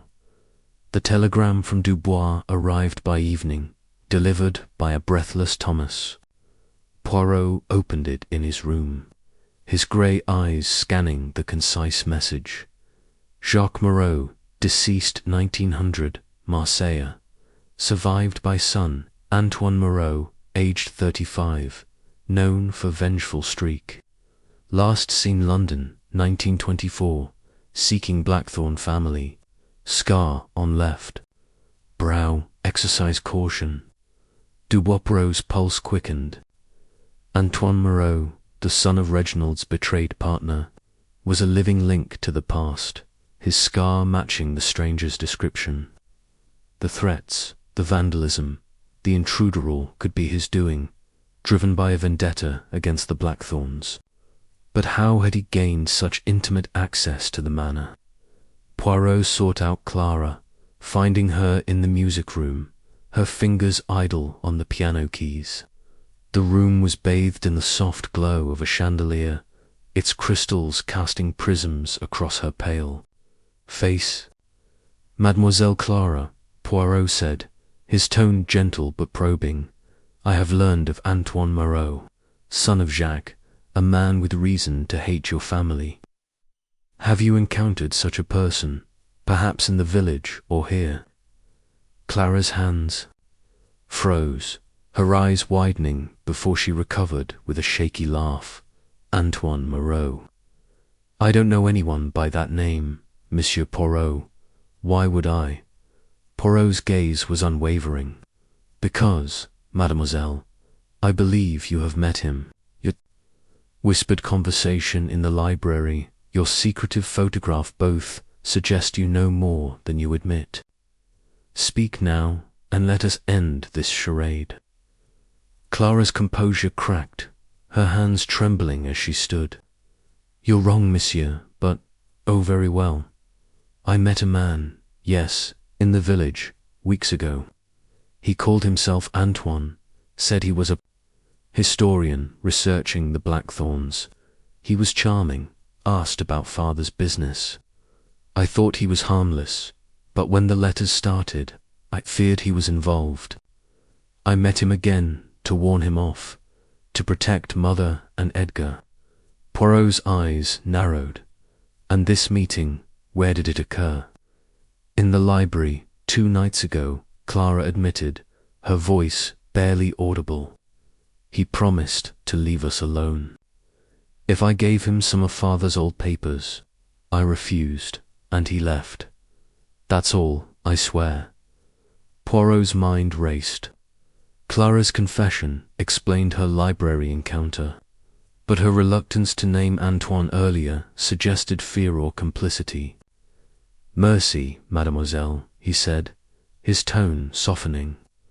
"Your candor is a step toward the truth, but beware secrets kept too long become chains." As night fell, Poirot sat in his room, the telegram and Clara's confession added to his notebook. Antoine Moreau was no longer a shadow but a tangible threat, his motives rooted in vengeance. The day had brought clarity, identifying the stranger and linking him to the manor's woes. Poirot felt a quiet satisfaction, the puzzle's edges sharpening, though the heart of the mystery Antoine's next move remained elusive. He was ready to set a trap, his little grey cells poised for the next act in this intricate drama. Chapter 11. The trap in the attic. The dawn broke over Blackthorn Manor with a restless energy, the sky streaked with clouds that mirrored the turmoil within its walls. Hercule Poirot, clad in a tailored suit of deep burgundy with a pristine white shirt, stood in the grand hall, his hands clasped behind his back. The revelation of Antoine Moreau as the likely orchestrator of the threats, confirmed by Clara's confession and Inspector Dubois's telegram, had shifted the investigation into a new phase. Poirot knew that to unmask the adversary, he must draw him out, and the manor's labyrinthine structure offered the perfect stage for a trap. The morning was quiet, the family subdued after Clara's admission. Beatrice, her face etched with worry, sought Poirot in the drawing-room, where he was examining a map of the estate. "Monsieur Poirot," she said, her voice low, "Clara told me of this. Antoine Moreau, is he truly the one behind our troubles?" Poirot's eyes gleamed, his moustache twitching. "Madame, it is most probable. Antoine, the son of Jacques Moreau, seeks vengeance for his father's ruin. But to catch him, we must be cunning. I propose a stratagem, a rumor of hidden evidence in the attic, where I shall lie in wait." Beatrice's brow furrowed. "The attic, it's a dusty old place, filled with relics of the past. But if you think it wise, I trust you." Poirot enlisted Captain Hastings, his old friend who had arrived the previous evening at Poirot's request, to assist in spreading the bait. Hastings, with his earnest demeanour and knack for seeming guileless, was perfect for the task. Over tea in the village at the Thorned Crown, Hastings let slip to the innkeeper, Mrs. Whitlock, that Poirot had discovered a cache of documents in the manor's attic papers that could blow the Blackthorn secrets wide open. Mrs. Whitlock's gossip-prone nature ensured the rumour would reach Antoine's ears, if he was indeed lurking nearby. Back at the manor, Poirot prepared the attic, a vast, shadowed space under the eaves, cluttered with trunks, cobwebbed furniture, and faded portraits. The air was thick with dust, and a single skylight cast a dim glow over the chaos. Poirot selected a corner behind a cracked mirror where he could observe the entranceur narrow staircase without being seen. He armed himself with a small flashlight and a walking stick, its weighted handle a precaution against trouble as night fell. Poirot and Hastings took their positions, the manor settling into an uneasy silence. The attic's creaks and groans were a constant companion, but Poirot's senses were attuned to any human presence. Hours passed, the skylight revealing a sliver of moon, when a faint thud echoed from the staircase. Poirot's grip tightened. On his stick, his breath steady as a shadow ascended into the attic. The figure was tall and lean, his face obscured by a scarf, but the scar above his left eyebrow, visible in the moonlight, confirmed Poirot's suspicions. Antoine Moreau. He moved with purpose, his gloved hands rifling through a trunk, papers rustling as he searched. Poirot signaled to Hastings, hidden near the skylight, to block the exit, but before they could act, Antoine sensed their presence. "Who's there?" Antoine hissed, his voice low and accented, his hand darting to his coat pocket likely for a weapon. Poirot stepped from behind the mirror, his flashlight beam pinning Antoine in place. "Bonsoir, Monsieur Moreau," he said, his voice calm but commanding. "You seek evidence, but it is you who are caught. Surrender and let us end this game." Antoine's eyes blazed, and with a snarl he lunged at Poirot, knocking the flashlight from his hand. The attic erupted into chaos. Trunks toppled, dust swirled, and Hastings shouted as he rushed forward. Poirot sidestepped, using his stick to trip Antoine, but the man was agile, regaining his balance and shoving Hastings against a beam. Hastings crumpled, dazed, a trickle of blood on his forehead. Antoine bolted for the staircase, but Poirot, undeterred, pursued, his small frame darting through the clutter. The chase spilled into the upper corridor, where Antoine's scarf caught on a wall sconce, slowing him just enough for Poirot to close the gap. But, with a desperate twist, Antoine freed himself and vanished down a servant's stair, his footsteps fading into the night. Poirot halted, his breath steady despite the exertion, and returned to aid Hastings, who was groggy but unharmed. "My dear Hastings," Poirot said, helping him to his feet, "you have my apologies. I underestimated Monsieur Moreau's desperation." Hastings managed a wry smile. "Not your fault, Poirot. Blighter's quick as a fox."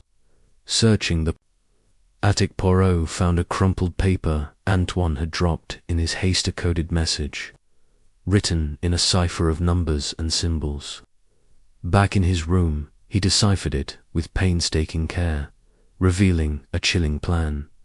Sabotage, gala, chandelier. Midnight, blackthorns fall. The manor's upcoming gala, meant to restore the family's reputation, was now a target.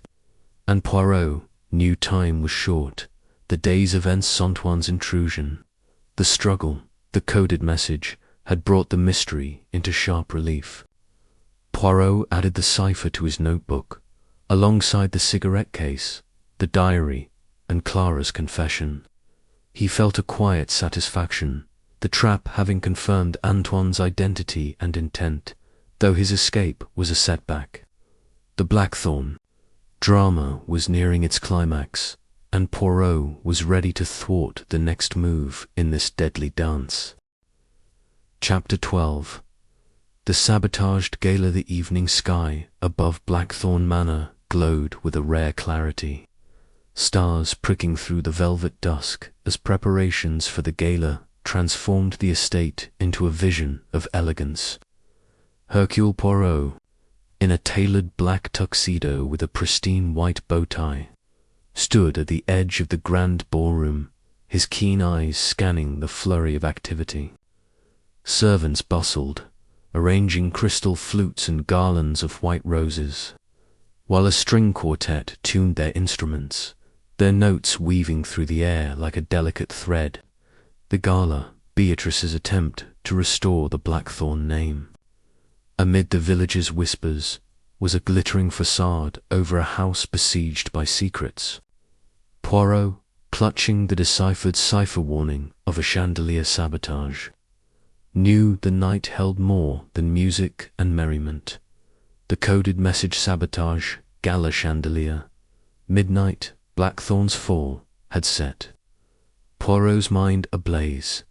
Antoine Moreau, identified as the scarred stranger, was planning a dramatic strike, and the chandelier, a massive confection of crystal and gold suspended above the ballroom, was his weapon. Poirot had shared the threat with Captain Hastings, now sporting a bandage but undeterred, and together they devised a plan to monitor the event without alarming the family. As guests arrived, local gentry, merchants, and a few titled visitors. From London the ballroom filled with laughter and the clink of glasses. Beatrice, in a gown of midnight blue, greeted each arrival with practiced grace, though her eyes betrayed her strain. Edgar, stiff in formal attire, hovered near the fireplace, his gaze distant. Clara, radiant in a silver dress that shimmered like moonlight, danced with a young viscount, her laughter bright but her glances wary. Victor, unusually subdued, lingered by the buffet, his sharp features taut as he scanned the crowd. Poirot, with Hastings at his side, inspected the chandelier, mooring a heavy chain anchored to a beam in the ceiling. Disguised as a casual observation, Poirot climbed to the gallery above the ballroom, where he found faint scratches on the chain's bolts, marks of tampering, fresh and deliberate. "Mon Dieu, Hastings," he murmured, "the sabotage is real. We must watch closely." Hastings nodded, his hand resting on a concealed revolver. "I'll keep an eye on the crowd, Poirot. If Moreau's here, he won't slip past me again." Poirot returned to the ballroom, mingling with the guests while keeping the chandelier in his peripheral vision. The quartet's music swelled, and couples swirled across the polished floor, oblivious to the danger overhead. As midnight approached, Poirot's senses sharpened, his gaze darting to every shadowed corner. Then a faint creak from above drew his attention. A bolt in the chandelier's chain was loosening, the crystal trembling ominously. "Vite, Hastings," Poirot hissed, pushing through the crowd. He reached the footman stationed near the gallery stairs, whispering urgent instructions to clear the area beneath the chandelier. As guests were subtly ushered aside, Poirot climbed to the gallery, his heart steady despite the ticking clock. There he found a loosened bolt, its threads coated with a slick oil to hasten its failure. With deft fingers he tightened it, his small frame straining against the heavy metal. Below, the music paused, and a murmur rippled through the crowd as the chandelier swayed slightly, its crystals clinking like a warning bell. Poirot descended, his face composed, and signaled the quartet to resume. The crisis was averted, but the saboteur remained at large. Poirot's eyes scanned the room, landing on Clara, who stood frozen, her hand clutching a champagne flute, her eyes fixed on the chandelier. Approaching her, Poirot's voice was low. "Mademoiselle Clara, you seem troubled. Did you see something, perhaps, that explains this near catastrophe?" Clara's lips parted, then closed, her face pale. I don't know, Monsieur Poirot. I just felt something was wrong. The chandelier, it's so heavy. If it had fallen." Poirot's gaze softened, but his mind was relentless. "You knew of Antoine Moreau's plan, did you not?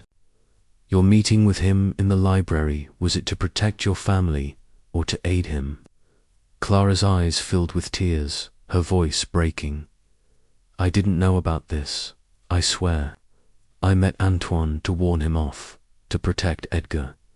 He said he wanted papers, not violence. I thought I could stop him by reasoning with him. Poirot nodded, her confession aligning with her earlier story but deepening his suspicion of her naivety. Mercy, mademoiselle, your heart may be true, but your actions have consequences. Stay vigilant. As the gala continued, Poirot and Hastings patrolled the edges, searching for any sign of Antoine. The night ended without further incident, the guests departing unaware of the danger thwarted. In his room, Poirot added the chandelier's tampering to his notebook, alongside the cipher and Clara's emotional admission. The sabotage had been foiled, but Antoine's absence was troubling. He was a phantom, striking and vanishing. Poirot felt a quiet satisfaction. The day's drama resolved, with the gala saved and Clara's motives clarified. Yet the larger mystery loomed. Antoine was still free, his vendetta unfulfilled. The Blackthorn saga was a storm, and Poirot stood at its eye, ready to face the final gusts. Chapter 13. Poirot's misstep revealed the morning sun filtered through the heavy curtains of Blackthorn Manor, casting a muted glow across the grand hall where Hercule Poirot stood, his hands clasped behind his back, his immaculate suit of charcoal grey offset by a silk tie of soft burgundy. The thwarted chandelier sabotage at the gala had sharpened the urgency of the case, and the spectre of Antoine Moreau loomed larger than ever. The blood-stained glove, the stolen brooch, the threatening letters, Edgar's staged attack, the midnight intruder, the defaced portrait, and Clara's confessions all pointed to a vendetta rooted in the past. Yet Poirot felt a nagging uneasy misstep in his own reasoning that had allowed Antoine to slip through his fingers once more. Breakfast was a tense affair. The family gathered in the dining room, their faces etched with exhaustion. Lady Beatrice, her silver hair loosened slightly, sipped tea with a trembling hand. Edgar, his bruise fading, stared at his plate, while Clara, in a subdued lavender dress, avoided eye contact.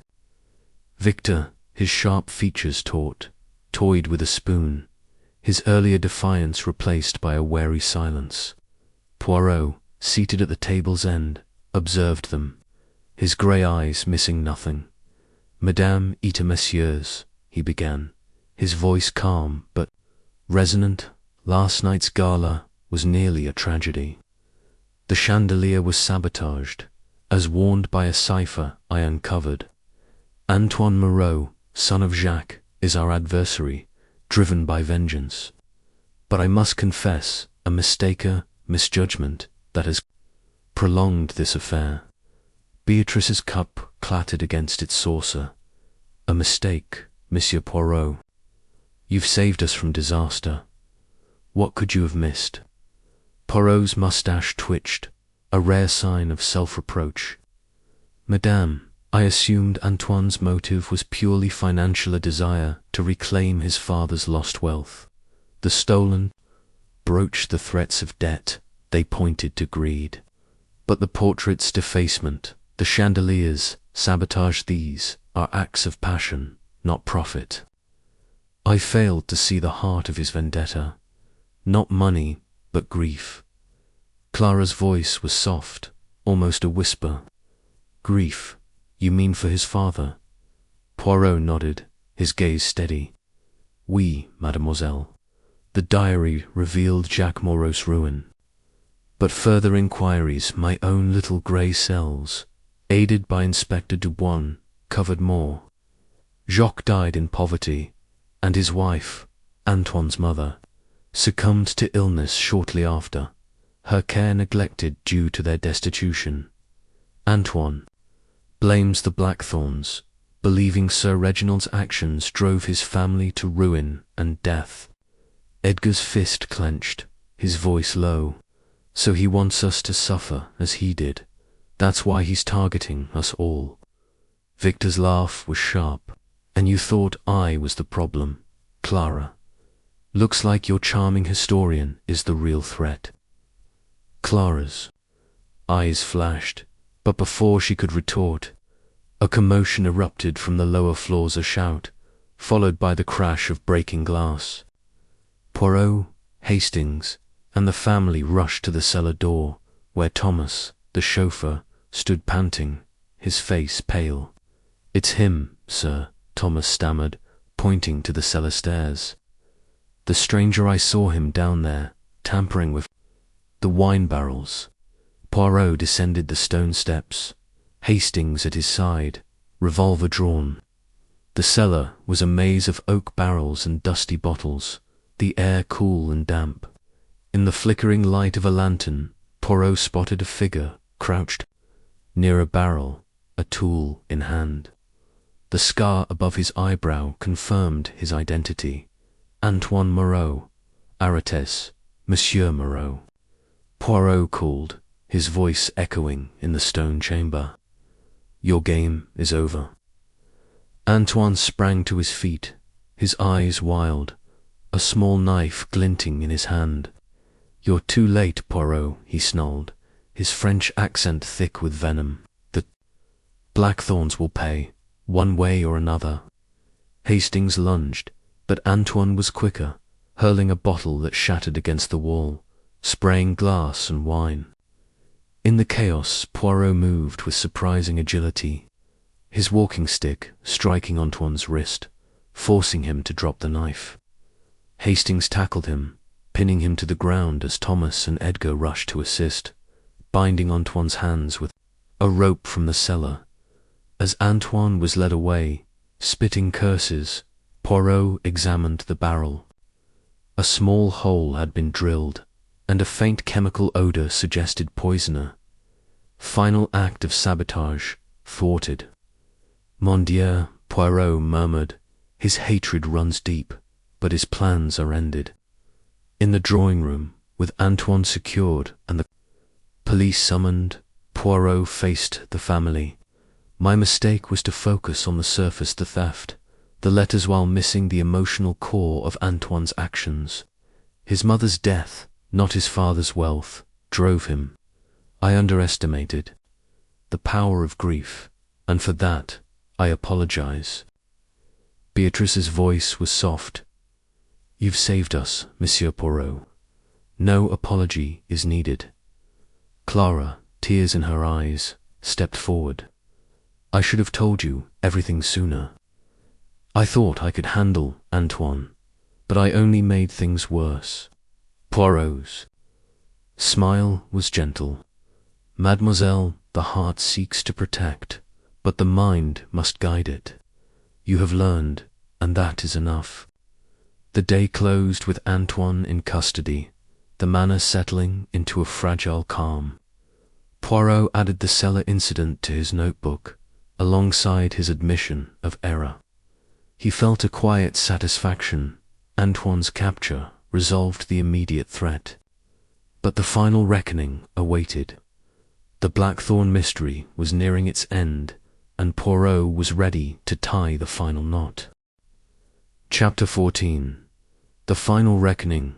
The late afternoon sun bathed Blackthorn Manor in a golden haze, its rays filtering through the tall windows of the drawing room, where Hercule Poirot stood before the assembled Blackthorn family.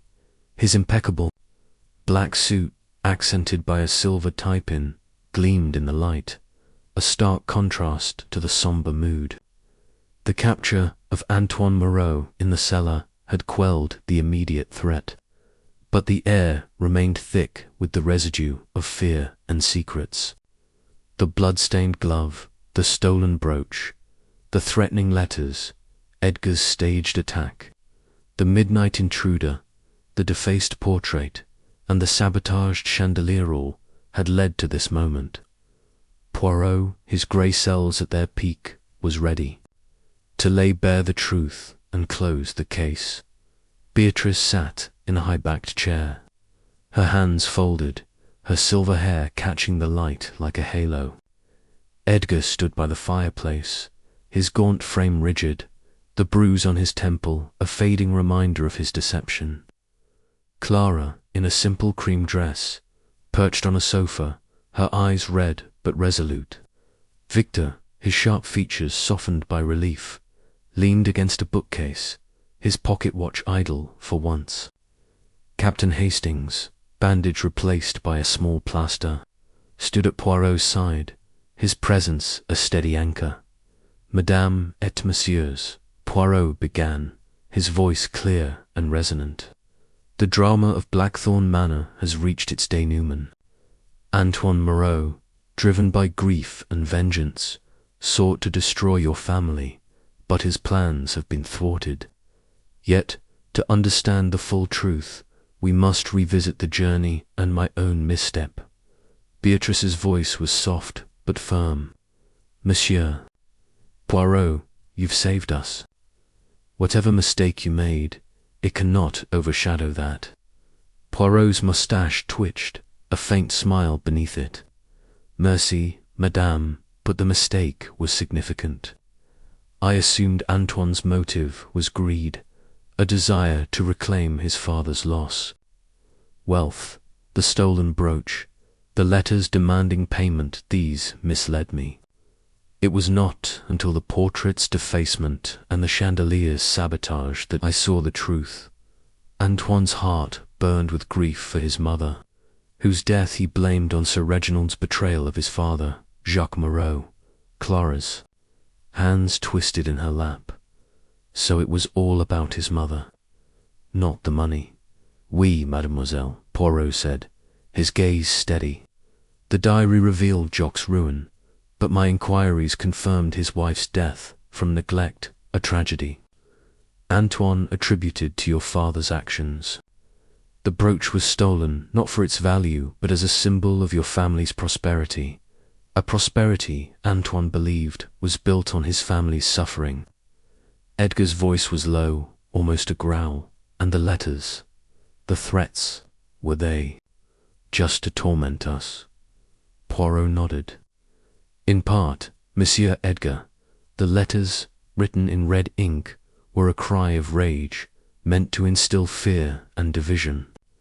Your staged attack, while misguided, showed you sensed this. You feared the family's secrets would tear you apart, and you sought to unify through a false crisis." Edgar flushed, looking away. "I thought it would help. I was wrong." Victor stepped forward, his tone sharp but curious. "And me? Why did he target me with that letter, claiming I owed a debt?" Poirot's eyes gleamed. "Monsieur Victor, you were a convenient scapegoat. Your debts and absences made you an easy target for suspicion, as evidenced by the key planted in your room and Silas's testimony, likely coerced by Antoine to sow discord. The letter to you was a ploy to draw you out, to make you appear complicit." Beatrice's voice trembled. "But the portrait, the chandelier, the poison in the cellar, why such extremes?" Poirot's expression softened. "Madame..." Antoine's grief twisted into obsession. "The portrait's defacement was a strike at your husband's memory. The chandelier, a spectacle to ruin your gala and your name. The poison, a final act to ensure suffering. Each was personal, a wound to match his own." Clara's eyes filled with tears. "I made it worse, didn't I? Meeting him, thinking I could reason with him." Poirot's tone was gentle. "Mademoiselle, your intent was to protect. Your error was in underestimating his pain. But your confession helped me see the truth, and for that you have my gratitude." Hastings cleared his throat, his voice warm. "Poirot, you're being too hard on yourself. You caught the blighter, after all." Poirot's smile was wry. "Mon cher Hastings, catching him was not enough. I should have seen his motives sooner, prevented the escalation. But the little grey cells, They learn, even from mistakes. He reached into his valise, producing the sapphire brooch, its deep blue facets catching the light. This, madame, was recovered from Antoine's coat in the cellar, a symbol of your family's resilience, now restored. Beatrice took it, her fingers trembling as she traced its edges. Thank you, Monsieur Poirot. This means more than you know. Poirot turned to the family, his voice firm. The Blackthorn name has been tested, but it endures. Antoine will face justice, and your secrets Reginald's dealings, the pain they cause need no longer haunt you. Speak openly, heal together, and let the past rest. Clara rose, crossing to Beatrice, and took her hand. Mother, I'm sorry for pushing, for hiding things. Let's start fresh. Edgar joined them, his voice gruff but sincere. I've been a fool, Mother. No more secrets. Victor, hesitating, nodded. I'll try, Aunt Beatrice. No more running. Beatrice's eyes shimmered with tears, but her smile was genuine. My family, together at last. Thank you, Monsieur Poirot. As evening fell, Poirot and Hastings stood outside, the manor glowing softly behind them. A train awaited to carry them back to London, and Poirot adjusted his hat, his gaze distant. Hastings, he said, the case is closed, yet I reflect on my error. The heart, it is as complex as the mind, and I must never forget its power. Hastings clapped his shoulder. You solved it, old chap. That's what counts. Poirot's smile was small but content. Perhaps, mon ami, but the little grey cells, they remind me, even Poirot is human. They boarded the train, the manor fading into the twilight. Poirot's notebook, filled with the case's details, rested in his valise, a testament to a mystery unravelled. The Blackthorns were safe, their wounds beginning to heal, and Poirot felt a profound satisfaction. The final curtain had fallen, the stage cleared, and Hercule Poirot, fallible but triumphant, was ready for the next challenge life might bring.